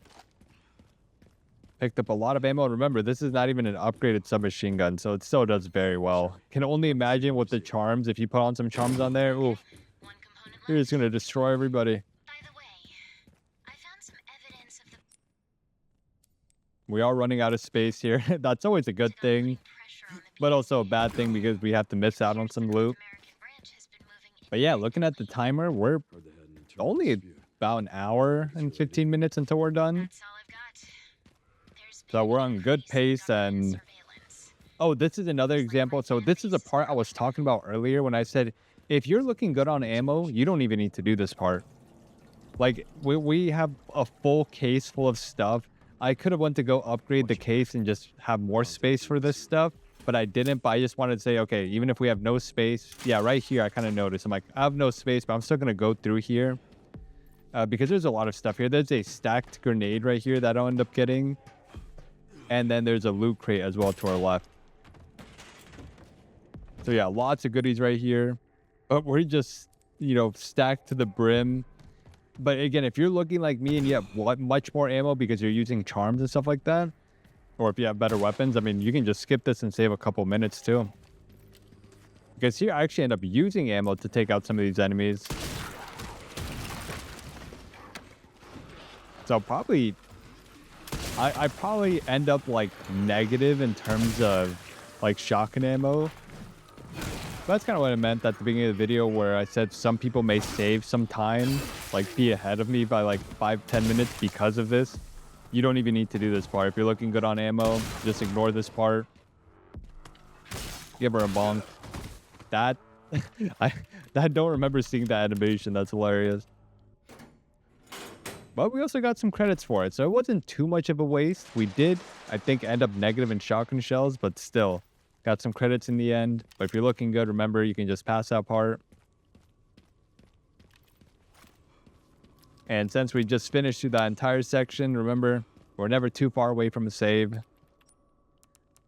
Gonna save.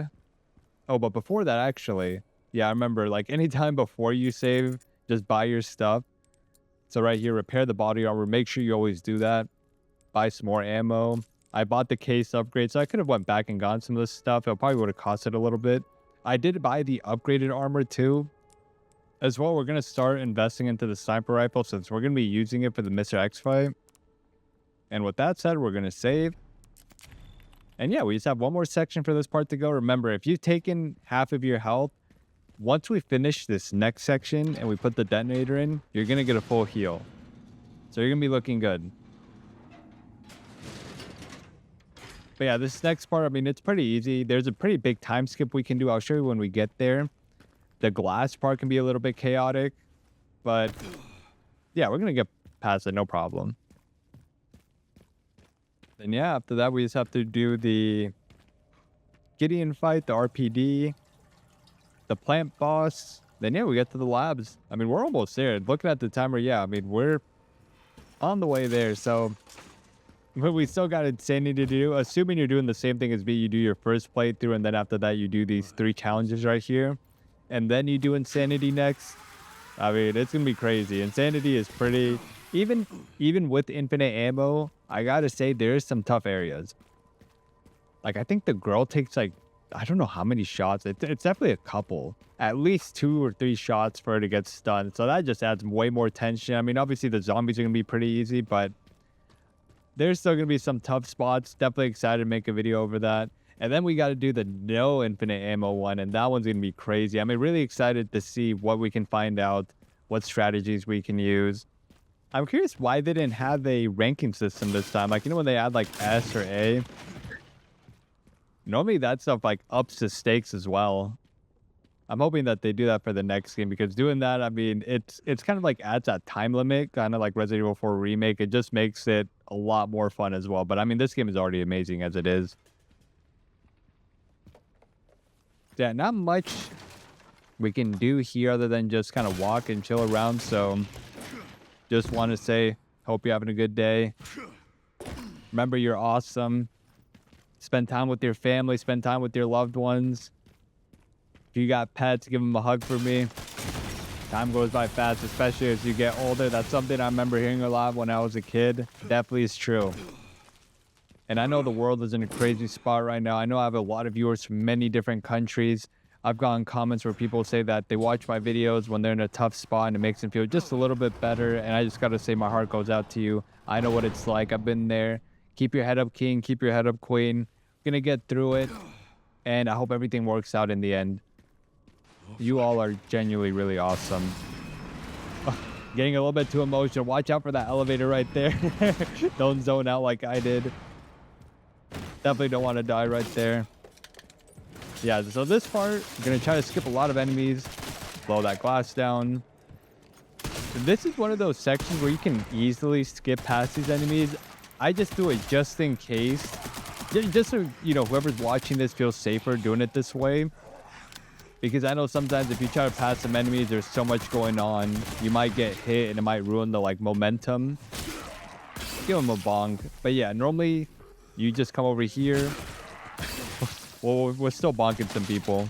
Yeah, you take that down and you run up here. And the only enemy you really have to watch out for, well, actually, there's multiple enemies. This guy up here has a submachine gun. Always want to focus that guy. And there's a grenade guy right there. And there's another grenade guy hiding over there that we want to watch out for. So that's the main reason I say take out the enemies on the bottom. It's definitely worth it so you can just take out these enemies without having to worry. Get some more ammo. And yeah, we get the last piece. This next area is where we're going to have another big time save. Let's find those detonator parts. Get the grenades. Remember, we want to save those for the liquors.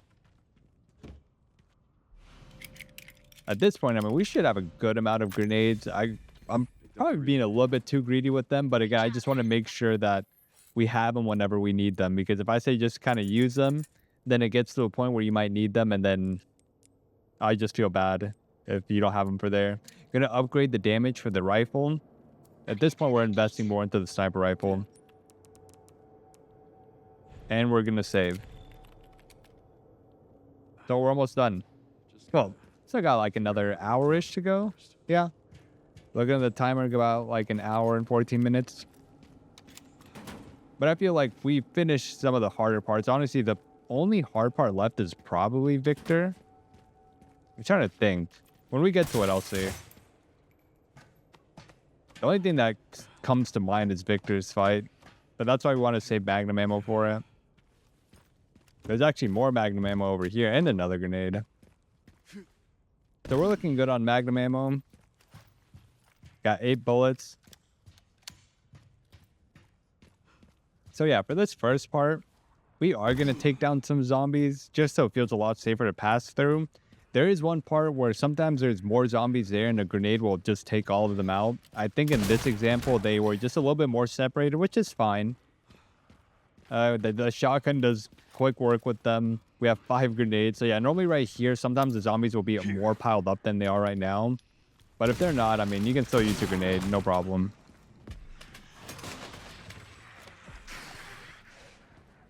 I bring them back over here. I was hoping more of them will come there so we can swing this at them for free.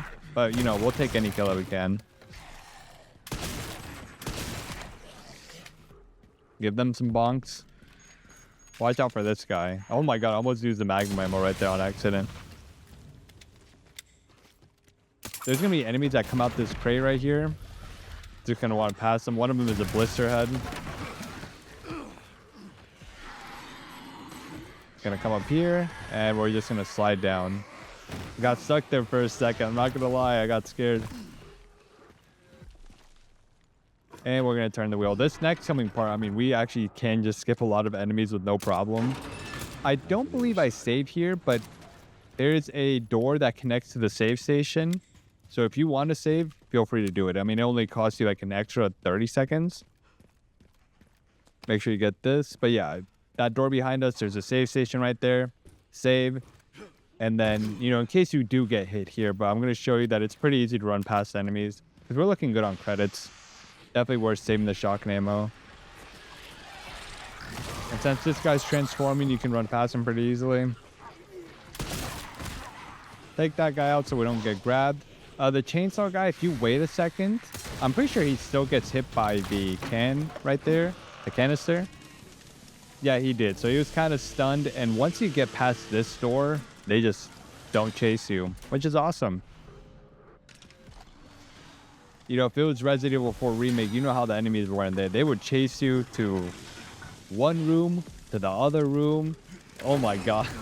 They were relentless in that. But these enemies, you know, you pass by them, you go through that door and they're like, huh, must have been the wind. Hopefully this thing still works. But we love it because we're able to save ammo on that, so we'll take it. And right here, we're going to save since the little elevator part can be a little hectic. Plus, you know, in case you do get hit or you take a lot of damage, you can just go back to this one. I do also show here, you go to challenges, incomplete, minimalist, never touch the stuff. And then speed demon, we're at 1 hour and 50 minutes in. Again, some of you guys may be 10 minutes ahead, 15 minutes ahead.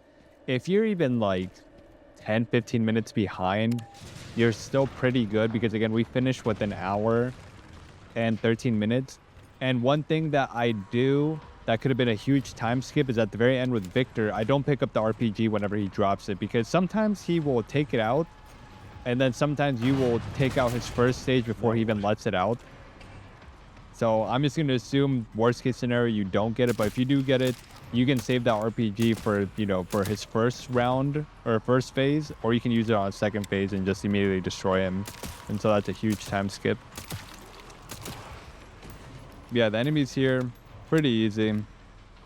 I do believe there's only one Crimson Head that drops down. They don't do it just yet, but yeah, they kind of drop down. Take him out with the submachine gun, or you could even use a pistol. Again, take note of my health right now. See, we're missing some health. Once we get to the motorcycle section, it's going to get completely refilled. So if you're missing like half your health, don't worry. A full heal is coming soon. I also remember at this part, my puppy was below my desk and he likes hiding next to the PC. I guess because it's like warm. But I was just like, come on, you have to get out of there. You know, there's too many cables back there. And I get a little worried that he might chew on it. And he was just doing the whole, like, you know that meme that's like, no, I don't think I will. He was just messing with me and I'm over here. I'm like, I'm trying to do this part. I don't want to get hit. How about you move out of there, buddy? And he's like, nope. I'm like, okay, fine. We'll just leave you back there for now. Oh my God, that one guy just jumped in front of our shot. That was funny. Give him a bong. That's what makes this shotgun so good. I mean, anytime you bonk somebody to the wall, especially the Crimson Heads, yeah, they just get destroyed by it. Yeah, I think this should be the last enemy or two. After this one? Yeah, I think it's this one. Okay, so after that, pretty easy section. Right here, I end up taking out the enemies. You could probably save 30 seconds to a minute by not taking them out, but I just took them out just so we can farm some credits. I think I do use a grenade here. Let me just see to make sure. Yes, we do use one grenade here. Because at this point, I did see that we had a lot, and I was like, I want to make sure we make the most out of it. We got 2,500 credits for that. Definitely making the most use of everything we have here. I'd say it's worth. I mean, if you're looking good on credits because you're using charms and it's just made your weapon super strong, then just feel free to skip this part. You may not even need to upgrade your weapons that much. And you can end up saving like 30 seconds to a minute. But if you need the extra credits, do it. As you can see, we're still doing great on time. And with that, we're done with this section. You know, we're just going to get on the motorcycle now. And we're going to do Victor's part. So remember, you get a full heal here. But before we do that, we're just going to save the game. You do get a checkpoint whenever the motorcycle part starts. And if something goes wrong, you can just restart from that checkpoint. But I just like to make saves since I was working on splits and I wanted to save it as often as I can so you can feel as comfortable as possible. Definitely have been trying to play this game a lot. I mean, even if I'm busy, I try to put in as much time as I can anytime a new Resident Evil game comes out. I've been enjoying it so much. I hope y'all been having fun with it too. And if you're watching this and you haven't even played Resident Evil, I hope you're enjoying it. Definitely recommend the game. I mean, there's just... I don't even know which one I would recommend to a new viewer. From what I've seen, the Resident Evil 4 Remake seems to be one that a lot of people get into, but I've also gotten a lot of messages on my Resident Evil 2 Remake ones that's been their first game from watching my videos. What would y'all recommend to a new person if you want to get them into Resident Evil? what game would y'all recommend? I know a lot of people like Resident Evil 7 since it's one of the scariest ones, and the VR for it is actually really good. I mean, I still get a little motion sick with VR headsets, but the beginning part runs extremely well, and it's really good. How are the roads? Resident Evil 2 Remake is also good. I mean, there's just so many ones. I feel like I could even recommend Resident Evil 9 to a new person, and they'd probably love it, enjoy it, and probably want to go back and play the other ones. But yeah, since we're on the motorcycle part, you'll see right here, do you see my health? It's full. So that means at this part, you get a full heal. And if you do get hit, I think whenever Victor shoots at you, you take damage no matter what. So it ends up full healing you after that as well. So yeah, if you were missing a lot of health, at this point, you're going to have a full health bar. You're going to have the body armor. So you're going to be very tanky as Leon. At this point, it's only really going to be Grace's section. And if you haven't used a steroid yet, I mean, you're looking really good because it's only the lab part, and that part's not too tough. When we get to that part, you're going to see, I mean, Grace's sections aren't ever too tough. The only time I don't like is whenever there's zombies in certain spots that makes it not consistent, especially when you're trying to make a guide video that, you know, you want to be as consistent as possible. But with all the little RNG elements, it can sometimes get a little hectic. But what's nice actually for this part, now that I'm seeing, you also get credits for taking down the dogs. He's gonna see. He's talking all that smack, he's gonna see. Yeah, taking out the enemies here, not too hard. Also, I just love how, like, crazy Resident Evil this part is. I mean, just like... I know it's to the point where it's just kind of like action-y, goofy, but I love it. Parts like this, I'm like, oh yeah, that's awesome. I feel like they did a really good job at balancing out the scary aspects of this game and also some of the action parts. Definitely excited to see what else they released. Yeah, for this part, kind of one of those chill parts. Not too much you can mess up, really. Not too much you can skip either. I remember I was wondering whenever I was first playing, I was like, is there anything here that can make it go by faster? But there's not really too much. I was thinking that maybe if you shoot Victor fast enough, you can get past him before the building collapses, but doesn't seem to be the case.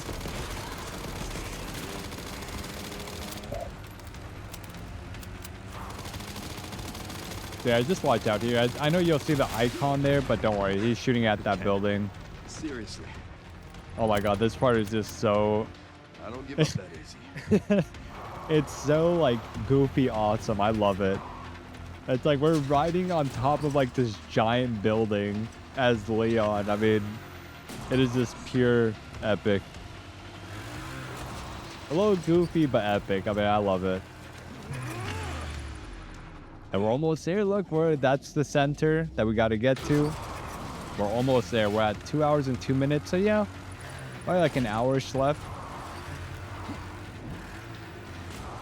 So got a good way to go. But I mean, we've gone through a lot of the hard parts. At this point, I think it's really only the boss fights that can be a little hectic, like Mr. X and Victor. So for the most part, we got this in the clear. So let me note my health here because I just want to make sure. I'm sure he always hits us. He didn't. Okay, well, if he does hit you, I'm pretty sure you still get another heal after this. But if you do get hit and it doesn't full heal you, I mean, you'll probably be missing very little health. The armor helps tank a lot. But as you can see, I mean, we had blood on our screen. I think he did hit us at least once. But we're not missing any armor or any health. Although I can't say for sure whether your armor gets fixed whenever a new section comes up, like past the motorcycle part. But I mean, we have so much credits that we can upgrade the armor anyways. Or we can fix the armor if it's been taking damage. And we're back at RPD. Even if it's short, you know, it's still nostalgic. I believe it's still standing. I was so sad at the part whenever you see like the Welcome Leon sign, and then how they were getting pizza for him, and then they're like, should we get beer or get soda in case he doesn't drink beer? Just something about that is so wholesome. Rest in peace, Marvin. As you can see, we're at 1 hour and 58 minutes on the Speed Demon Challenge. Some of you may be ahead, some of you may be a little bit behind. I'd still say we're in good range if you're even 15 minutes behind, because we end up finishing with an hour and 13 minutes to spare, plus there's still some time skips. We're going to be upgrading the sniper rifle here since we have so much credits that we got from that last section. When it comes to the RPD, if you're doing really good on time and you know where some of the spawns are for like ammo locations, feel free to go get it, because the only enemy we see here is this guy and then Mr. X. But since we're speedrunning to just get the lifting mechanic that's in the library, we're just kind of using this as like a time save. But if you're looking amazing on time, like I'm at 1 hour and 58 minutes, so at this point probably 2. If you're like 10-15 minutes ahead and you need more ammo, feel free to look for some. I can't say off the top of my head where some of the locations are, but you can go looking around, and if you don't find the ammo that you like or something, just restart to the last checkpoint, because remember, anytime you load up the last checkpoint, if you look at your time, it restarts the clock to back then. As for this part, gonna lift the crane up. Gonna revisit this spot, and we're gonna head on to the next orphanage section as Grace with clone Wesker, fake Wesker. I'm not even sure what he is. You need to understand, where is La Campana? Yeah, for this part, there's like a few things you can do to save time, but it is kind of just like a little bit of a walking sim. What was that? We gotta go, we gotta run. They did a really good job at making these kids, I don't even know what they are, dolls. They're just scary. The sounds they be making are terrifying. I'm pretty sure they're clones, right? But yeah, the like laughing that they do, when I was first playing this, I was like, wow, that is just haunting. But yeah, not too much we can do to skip this part, so we kind of just have to wait here. It's like those laughs are so creepy. I don't actually know what they're supposed to be doing. Like they're bonking the beds. Is it because they think somehow someone's hidden in the mattress?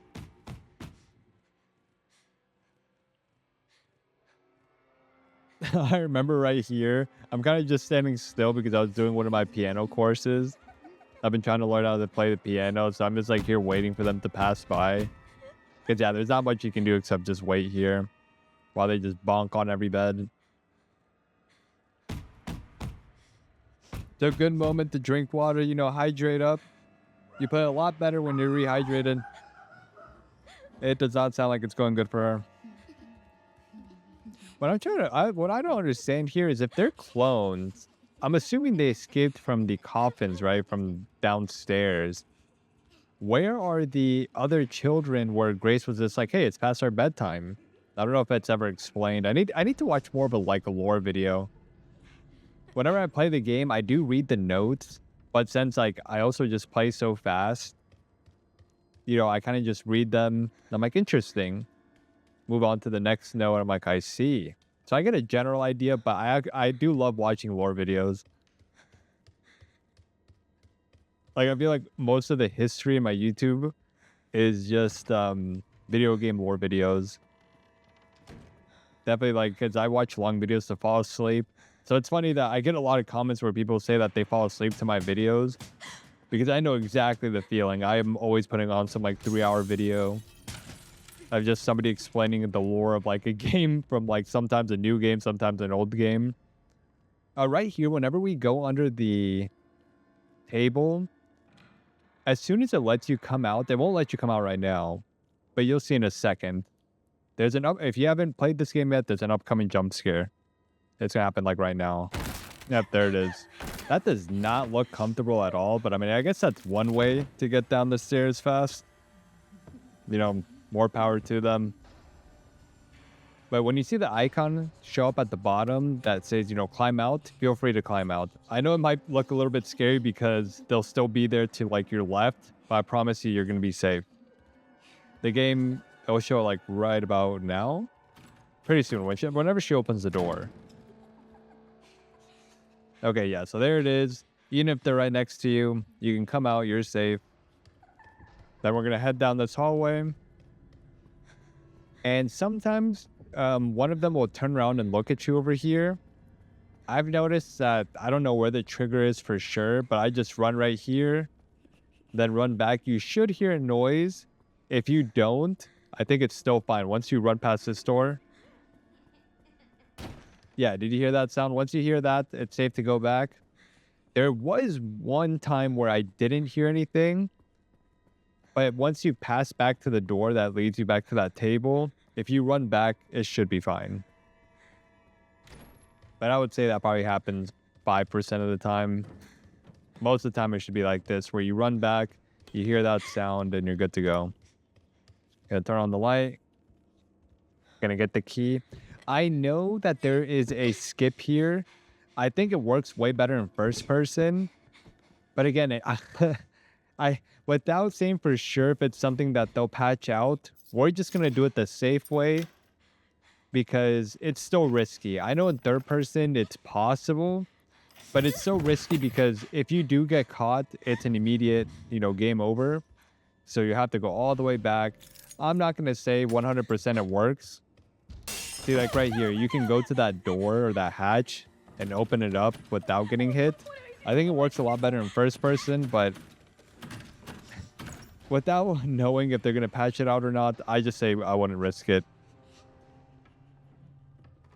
I'm sure if you're watching this a year from now, if it does still work, then I could recommend it. I'll definitely come back to the comment section at some point to say that it looks safe, but since the game is still so new, they're going to release a patch soon for sure to clear out some of the bugs and exploits that people are using. But for right now, we're just going to use all the safe strats. No glitches, no bugs. Then don't worry, you won't get caught here. If it's your first time playing or first time watching, it looks like they're going to get you, but you're safe. It is tense though, if you're playing it for the first time. Like right there, it's just like she got so close.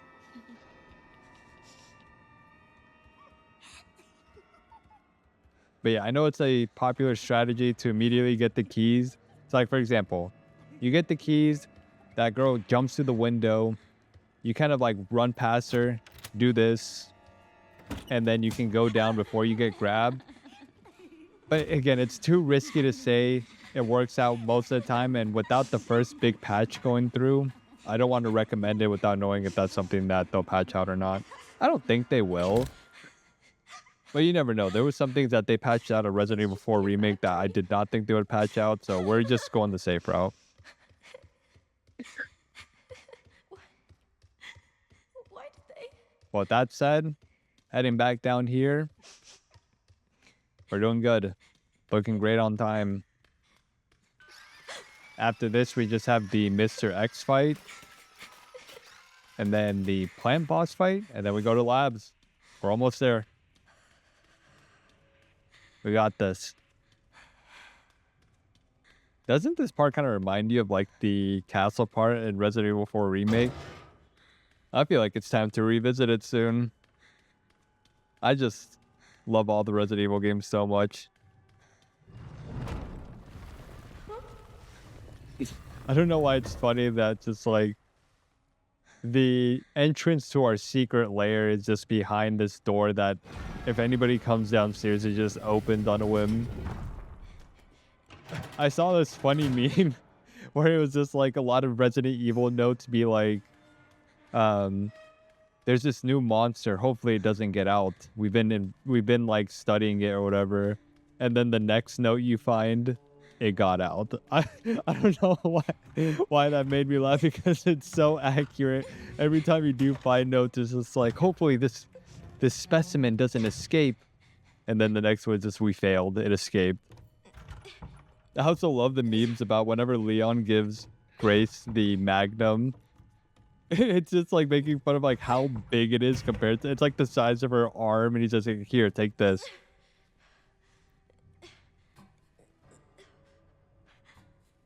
And the fact that it just like has one bullet in it, like by that time, even if you have like 5 bullets, if you give it to her, no matter what, it just has one bullet in it. It's funny because he uses 2 shots on the girl, but still, I think it's just funny. Here, take this. It has 1 bullet in it. I love that. That's another thing that's amazing about Resident Evil getting bigger and bigger is that you just see so many funny memes. Oh yeah, don't worry if this girl grabs you right here. It's scripted. It's just like, who on the team made those laughs so scary? Like, they did not need to make it so scary. I love it, but it's terrifying. What is this place?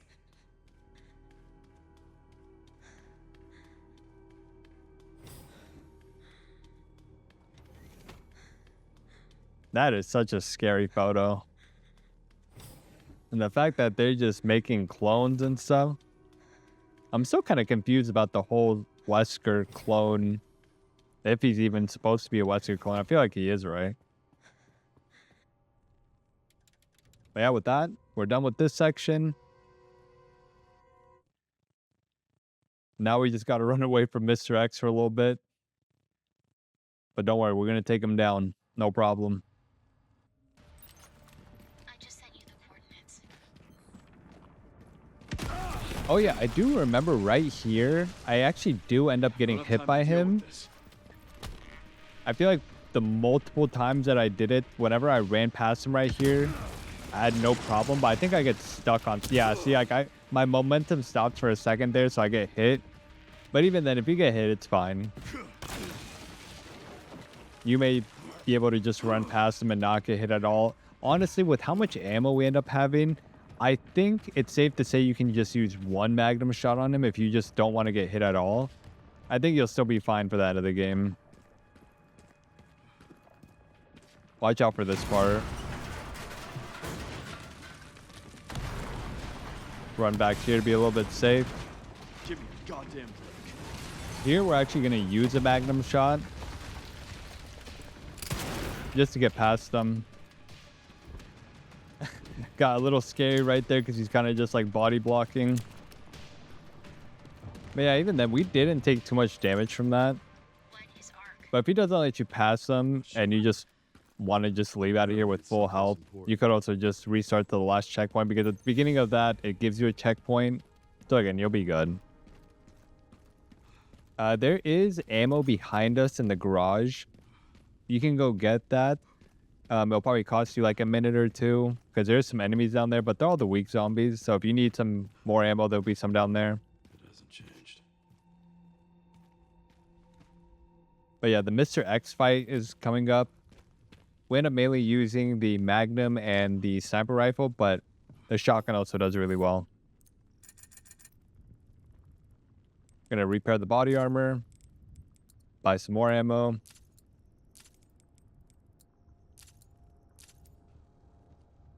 Then we're going to save. So yeah, if this Mr. X fight just completely goes bad, doesn't go your way, you get hit a bunch of times. I mean, the save is right here. So we're good.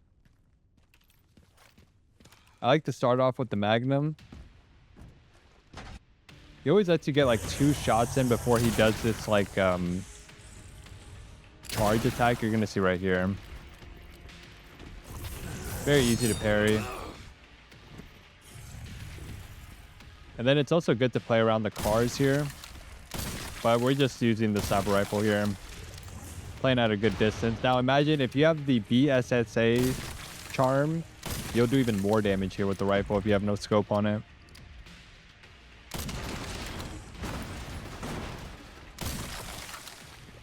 Yeah, this fight isn't too hard. Gonna go give him a bonk.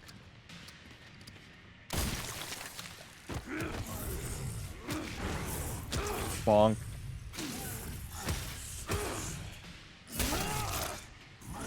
Definitely excited to see how gonna route this for the insanity run. But yeah, play behind some of these cars.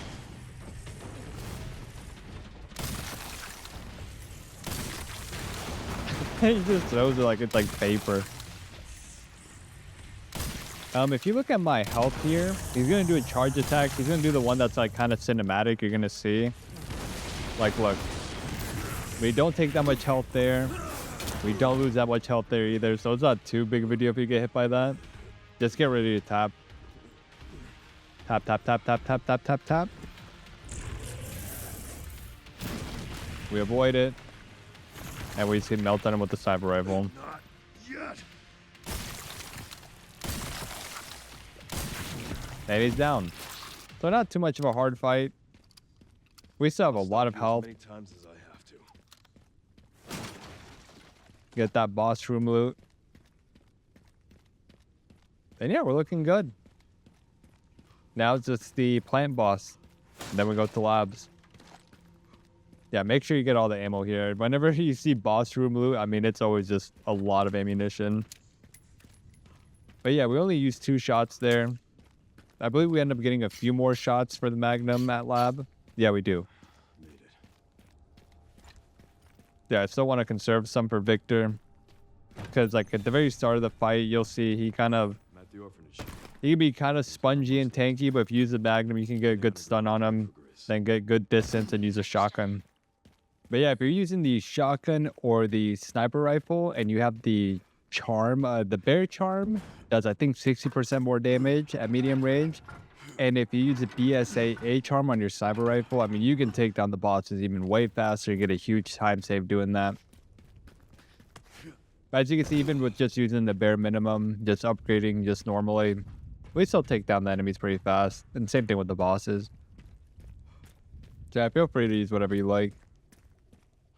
That is what I like about the point system. It unlocks so many different ways you can play the game.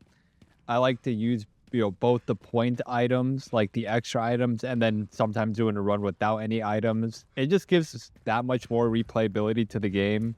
So I feel like it's awesome. Make sure you get that rifle ammo there. I mean, that's 6 bullets. That's pure profit.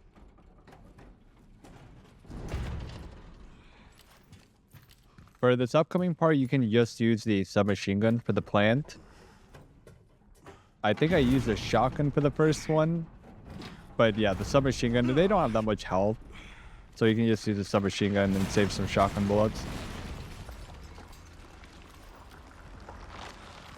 And yeah, definitely wait for the mouth open first. This is going to be a little ammo dump area. I guess this is my stop.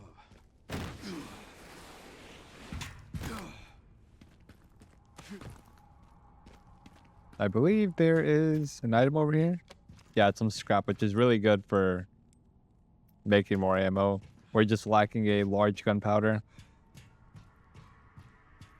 But yeah, I'm definitely excited to do the insanity runs, both of them, one with infinite ammo, one without. Because they both have their own strategies, and I feel like it's going to be exciting to work on that. Make sure you got that ammo. Something behind. And definitely watch out for the plants here. I have an OLED monitor, so sometimes like the darks are very dark. So it can be easy to miss the little vines, especially if it's your first or second time playing. They can still catch you off guard. And since at this point Leon won't get any more full heals, you do kind of want to avoid damage as much as you can. But with the body armor, I mean, you become very tanky, so you should be good. Yeah, it's definitely pretty dark down here, even with the light. There's one very deep hole. The perfect place to hide something. But yeah, they can be really sneaky. As you can see right here, there's one right there. They blend in very well. And at this point, I'm still using the shotgun, but I promise you the submachine gun will do just as well.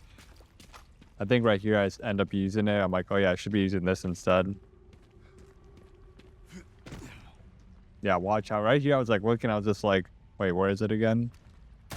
There you go. They can be pretty sneaky. Watch out for them. Yeah, as you can see, our unupgraded machine gun still takes them down very fast. Just be careful with them. Sometimes they're a little sneaky like that. He just did not feel like opening up. And yeah, watch out for these vines. I just want to make sure you all see that, because it can catch you off guard if you're not paying attention.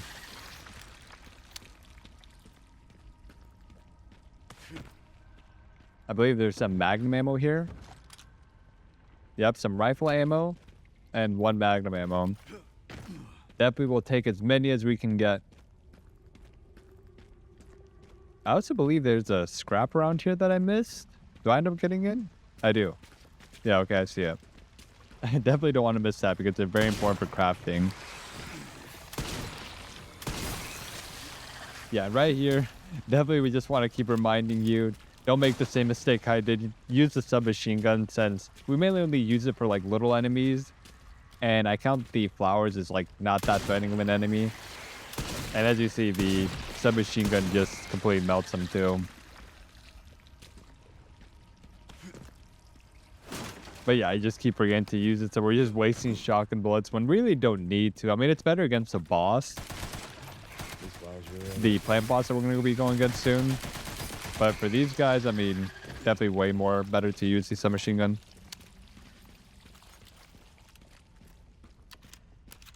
I guess on the topic of crafting, I never craft submachine gun ammo since, yeah, as you can see, they give you a lot. I mainly try to save it for the shotgun and the rifle. Yeah, watch out for that one. I believe after this, there's still 2 more. I think I end up running in there and there's still some extra ones. Yeah, there is. So yeah, be careful with these.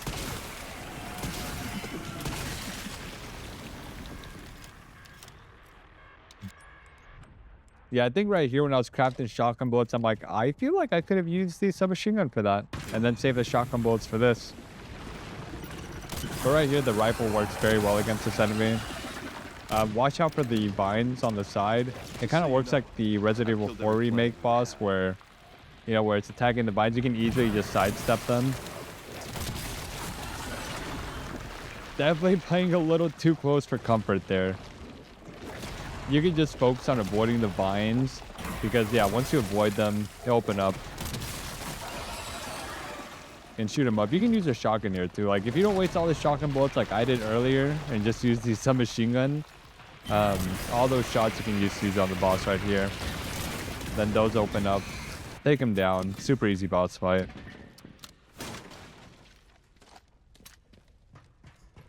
Picked up a med injector. I haven't been doing a good job at tossing them out. I don't remember if I end up tossing them out right here. But yeah, anytime you do get them, just discard them, just so you don't instinctively try to heal. Well, with that done, we are at the labs. So yeah, we're in the final stretch. And looking at the timer, we're at 2:27. Yeah, we're pretty much at the final stretch. I mean, we're almost there. Infinite ammo is within reach. So yeah, we pretty much just have the hunk fight and then the Gideon fight. We're going to upgrade our hatchets so the hunk fight's even a lot easier. The parry windows are pretty big, so you shouldn't have too much of a problem with them. But also there's a save point not that long before, so you'll feel safe. Yeah, we're going to upgrade the damage. We can still upgrade it one more time, but we're lacking credits, but we can actually get some from the enemies over here. So we're just going to save real fast. Don't worry, there's going to be a door that connects through here. So it'll end up working out. We'll get some credits, get that hatchet fully upgraded, at least for the power part. Then we'll take out Hunk with no problem. This is another section where the grenade's actually going to be pretty good against the soldiers. We'll just take a little finessing with timing it right. Because, yeah, the soldiers can be pretty scary. They do a lot of damage to your armor. So we want to take them out as quickly as possible. And right here, yeah, we get a rare module. So at this point, I'm pretty sure we can upgrade the hatchet fully. I'm getting the feeling I'm not wanted around here. Yeah, throw the grenade around that time. It'll take out some of the enemies. Pull out the shotgun.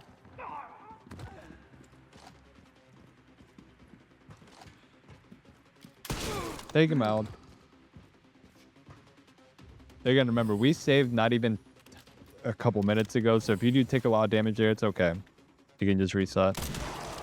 Take out these enemies. I think I get hit here. I don't remember.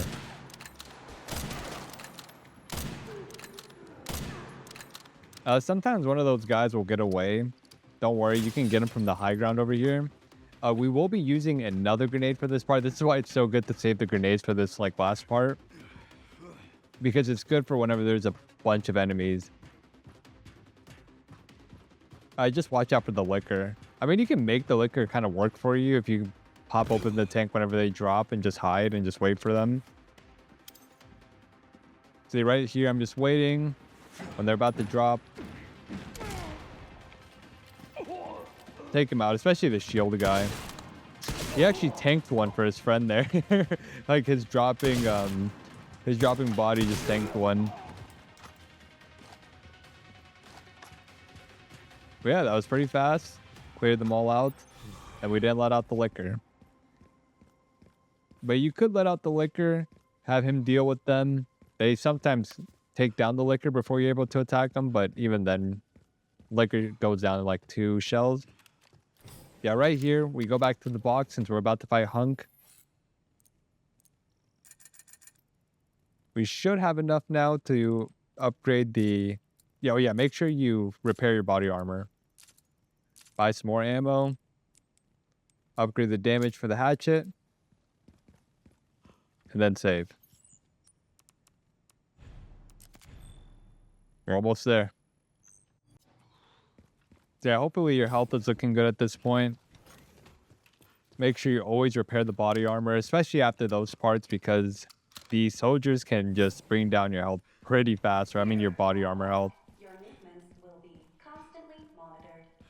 Do not leave the designated area. There's also ammo on the right side, but if you're looking good on ammo, you don't need to get it. Saves like 5-10 seconds. So there's been a lot of parts where you can save like a minute or two, a couple seconds, 10 seconds here, 20 seconds there. It definitely all adds up.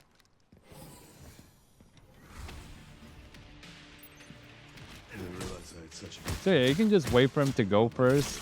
If you get hit, I mean, as you can see, we got hit there and we didn't even take that much damage. I wanted to let him hit me like twice, I think. I think I let him hit me again. Yeah, right here I was just trying to get hit. No, not this one. Yeah, once he's done the flashbang and he goes for this, that means he's almost down. I thought I was going to let him hit me again to show how much damage he does. Let me see. I'm almost certain I did. Yeah, there it is. Okay, yeah, I was kind of swinging recklessly because I'm just like, here, dude, hit me one more time so I can show people how much damage you do. It's not very much. Your body armor tanks a lot of it. Take him down. No problem. Worst case scenario, if he hits you with that quintuple swing, you lose half your health. Remember, the save station is not that far behind. I don't believe I end up equipping the Mortal Edge. I think it's a little bit better than our hatchet. So yeah, if you do get it, just equip it. Should be nearby. But we're getting there. We're almost there. Whoops. Went the wrong direction there for a second. And yeah, time for Grace's part.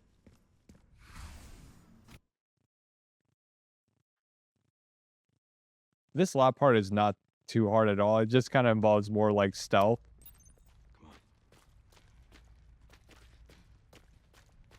And at this point, we're still in caution, which means we can tank another hit. If you haven't used a steroid at this point, feel free to use it. Since after this, I mean, we're pretty much done with Grace's sections. Yeah, I see there that we have a Molotov. We probably could have used that for the girl and not waste a Magnum shot, looking back at it. Because we do have to use a Molotov to get through a group of enemies, but they give you one. So you can just use this Molotov a lot earlier. If you're watching this and you haven't been playing along, you're like watching it first and then you're going to do it, just use that Molotov on the girl first. So you can save another shot with the Magnum. Because while they're good against the liquors, I think it takes like one Molotov shot and then a couple pistol shots. So definitely not worth doing. Especially since they're so easy to pass and they give us a bunch of bottles of acid. There's the blood thing again. You can just ignore it. If you accidentally pick it up, it's not that big of a deal either. As long as you don't pick up blood itself. Yeah, we save. I forgot how many knives we have. I think we haven't really had to use any of them. But it just goes to show that with playing on casual, if you do go into the red, you can just use one of your knives in case you get grabbed. And then by then, you wait a couple seconds, you'll be back in caution. Grab the bottle, which we'll be using right here. We don't really need anything that's in that safe right now. So we're just going to go ahead and skip it. Because playing around this liquor without the acid would probably cost us like a couple minutes.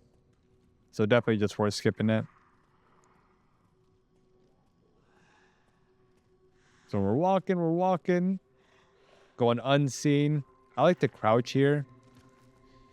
I don't know why sometimes the liquor, I feel like even when I walk, I think I've seen him drop down. I don't know if I just did something wrong. There's going to be 2 bottles of acid here. So we are going to get the liquor's attention pretty soon. Because as soon as we take down these enemies... Yeah, we want to take this one out first, actually. Hold that. The other one is definitely going to hear all these shots going off. He's going to break through the window. But yeah, I don't want to risk one of these guys grabbing you. Like again, if you go into red, I mean, you'll go back into caution, which is fine. But we're just playing it safe. Here comes the other one. Throw that. Then yeah, that's this part done. So now we can go back. We're going to save. I mean, it's always exciting when we get to the end of the video. Because we're almost there. I always get excited to see, like, you know, people say that they got their challenges done. They're excited to work on, you know, new progress. So I just get excited for people. Gonna come down here. All right. I'm not dead yet. Oh yeah, before we save, you can actually save here first. I didn't actually end up saving. Looking back, yes, save. Because this one, he plays friendly, but sometimes he's in a position that can be kind of hard to get around. So I definitely would just save to be safe. Yeah, because now that he's on the ground, I don't want to have you risking walking around. And we still have the bottle, so we can, like, make him focus on a different part. But since it's such a tight area, I don't want to risk you getting hit. So we're just going to walk past them. I hear my puppy having a dream in the back. All right, Leon. Be careful. He's barking at somebody in his dream. I need to get going too. Yeah, see, like, when he's in that spot right there, it's a little bit unfortunate. And the thing is, like, if I throw the bottle up the stairs, it'll be too tight, like, to walk past them. So thankfully, you just want to wait for it to be like this. He kind of heard us there. He's like, what was that? A little tense part right there. Looking back at it, definitely should have saved before that part. I do not want to have anybody that's watching this feel scared. So there you go. We're going to save here.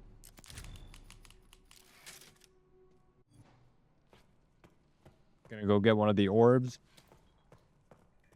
So yeah, in that orb room, once you grab the orb, it spawns like 3-4 zombies. You just need a Molotov to use it, so they give you one. So definitely looking back, if you want to save an extra Magnum shot in the final girl fight, just use this extra Molotov that we have right here because they give you one here.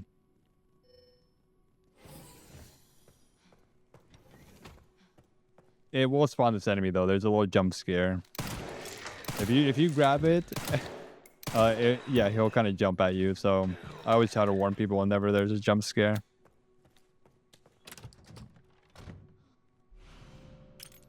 Get that. As soon as you pick that up, this is when it spawns the, like, 4 zombies, I believe.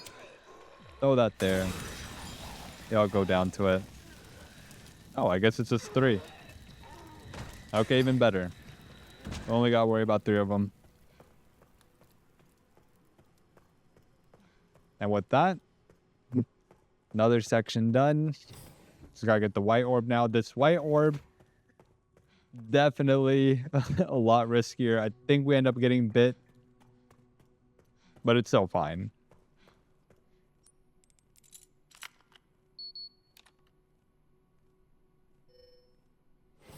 So we're gonna open up that.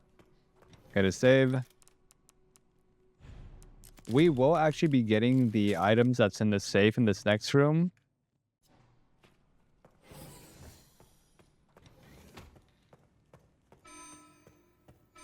Threat level red in storage sector. Rebooting AI. The code for this is going to be 50, 60, then 80. And yeah, there's an acid bottle here Control center. and a normal bottle. Definitely useful stuff. No. Looking back at it, you can definitely use this bottle to like time it to hit 2 liquors at once.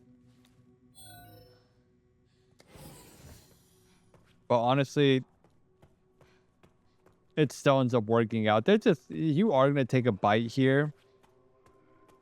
But since we're still in caution, I mean, you're going to see we're still going to be fine. So yeah, I end up throwing it here. You could wait for this liquor to go around the left. And then you can time it to hit that other liquor over there.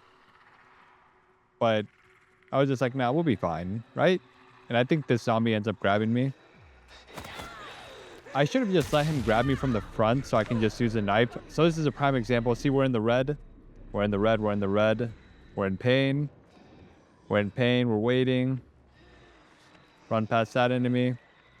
So it does take a few. Yeah, see? It takes probably like 5-10 seconds. Then you get back into caution and you're fine. My mistake there was not letting him grab me from the front so I can just poke him with the knife. Yeah, see, we're back in orange. Noah. Reboot failure. No response. Get the white orb. Then we're going to save. Containment protocol. But yeah, definitely use the steroid at this point. If you haven't used it at all, I mean, it's a free heal. Doesn't count towards your challenge. So I would definitely use it. I just wanted to show that, for example, if you go down into the red, you're still fine. It was just my mistake there for not letting him grab me in the front. We're going to use this bottle to get their attention. We do want to save one more bottle for this upcoming part. Yeah, we don't want to break the boxes because it could be tempting for ammo, but at this point, since we're done, we don't need ammo for Grace. And it's just going to get their attention, so it's definitely not worth getting. Something triggered them up there. I don't know, it's whenever you jump off if that triggers them. But doesn't seem to chase you. They do jump through this window, but this part is scripted. That's why we need a bottle. So you gotta throw that over there. Also, if you're watching this and you haven't played Resident Evil, the reason they can't see you is because they're blind. So you gotta use any forms of like sound to deter them away from you. And if you run whenever you're too close to them, they aggro to you and they do a lot of damage. But yeah, with that, we're pretty much done with Grace's section. So we just have the final Leon part.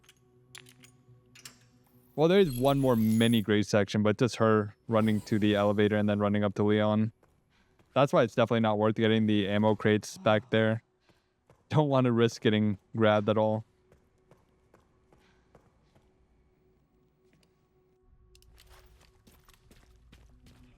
So back to our boy Leon. Gonna finish this up. What's the time we're at? We're at 2:43. The video is 2 hours and 57 minutes long. So yeah, we're almost done. Definitely get that magnum ammo shot there. Watch out for these enemies over here. Definitely should have used the submachine gun there. Looking back at it, I mean, I think it was just late. So I was just using the shotgun, but I feel like using the shotgun for the liquors that are coming up and for Gideon is definitely way more worth it. Just so you have a reasonable amount. I mean, as you can see, we're still crafting some, but since we have so much handgun and machine gun ammo, definitely should just be saving the shotgun and rifle ammo for the harder enemies. When it comes to like those zombie enemies, I mean, they go down really fast. Always repair the body armor. Buy some extra bullets.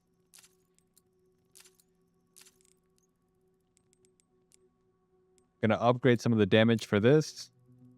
We will get a legendary module, which is like 10,000 credits in this next area. So don't worry, we're gonna be able to upgrade that even more. Save. Yeah, I hope you've been enjoying the video. Again, sorry if I sound a little bit different. Still got a little bit of a dry throat because I've been sick. Hopefully it hasn't impacted the commentary that much, especially since I haven't uploaded in so long. I appreciate y'all so much. In effect, override key authorization required. Yeah, that module has like 10,000, so definitely enough to upgrade the Racoon very soon. And we're going to get more credits for taking down enemies here.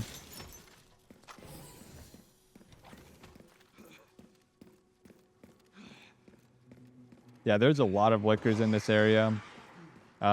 We're just going to take them down because we could try to walk past them. I never really have. I mean, at this point, we have so much ammo that I like to take them down. The only thing you need to watch out here is that they can either, if you can hear them in the vents, they either come out in front of you or behind you. Just be wary of that. Now you hear them, and sometimes it sounds like it's going to come from here, but I swear I've heard them up there and they come behind me. And this is what I mean. It's definitely way better to save the shotgun for this. Yeah, see this guy. Definitely, like, we parried that, but still, that was way too close for comfort. There's still a couple more of them. This one is scripted. This one's always scripted to jump down from here. I'll take out as many of you fuckers as I can. But yeah, we have a lot of rifle ammo, which is going to be good for Gideon. But also the shotgun just melts them as well. That's what I'm saying. Like, with all the submachine gun ammo that we have and all the pistol ammo that we have, Haven't changed much. definitely could use that for the smaller enemies.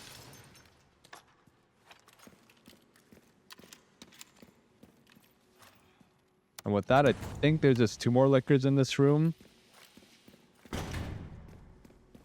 Yeah, there's 2 lickers in this room, and right here I was checking if I had the stacked grenades for the next room. Want to make sure you save a stacked grenade for that.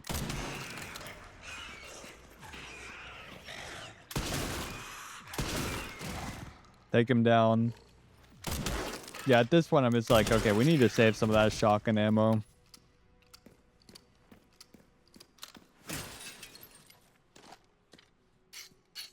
Yeah, make sure you always sharpen your hatchet. I can't tell you how many times I've been like grabbed and it's been broken without me noticing. But it's I hope they add the hatchet in future games too. It's such a cool mechanic. It also looks like it's going to be a way to get through Insanity. Like, if you learn how to parry, you can pretty much one-shot enemies even in Insanity, which I love that.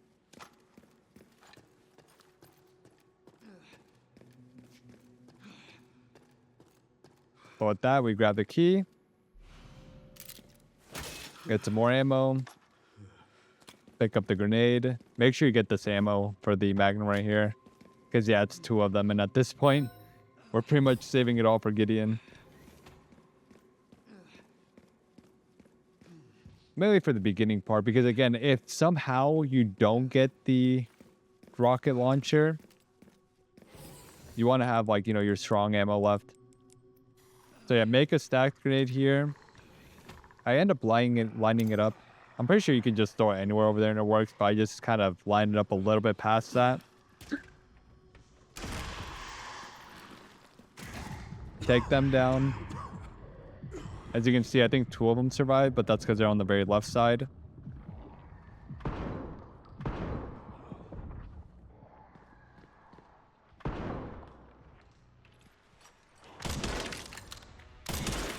Don't worry, Leon. We're going to save you soon. Put the key in here. It's going to spawn zombies in now, but they all drop ammo. Again, you can use the submachine gun here. You don't even need to waste ammo for them. Or waste rifle or shotgun ammo. Compromised. Pod lockdown. Craft some more. But yeah, see right there, I noticed I'm like, oh my god, I have 200 shots in the submachine gun. Offline. I definitely should have used that. So yeah, I learned from my mistakes. Because these enemies are not hard to take down at all. Pod lockdown unavailable. Yeah, at this point, since we don't need grenades anymore, I throw one grenade at them over there and then just use a rifle for the rest. But again, if you want to save shots, definitely can just use a submachine gun. The elevator And they all drop will ammo. arrive shortly. Pretty good ammo too. I mean, 5 shells, 10 rifle ammo. I mean, that's pretty good. Even more shells. Arrived. Definitely do not pass up on that. We're almost there. If you made it this far, hope you're enjoying the video. Type A or B or something. Almost there. Appreciate y'all.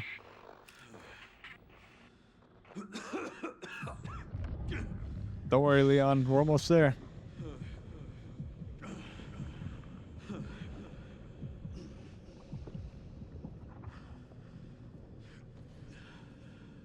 Oh my god. So the first time I played it, I got the good ending. And I'm not gonna lie, I should have avoided the bad ending. I could have went my whole life and not looked at the bad ending. I did not need to see that. I was just like, I'm glad I made the choice I did, but my goodness, that was not something I had to go back and just beat the game on the good ending again. Like, I loaded up the save for the good ending just to like cleanse the mind of the bad ending. I was like, my goodness, I did not need that in my life. Let me know what ending y'all got at first. Overall, honestly, just an amazing game. I'm excited to see what the DLC is going to be about.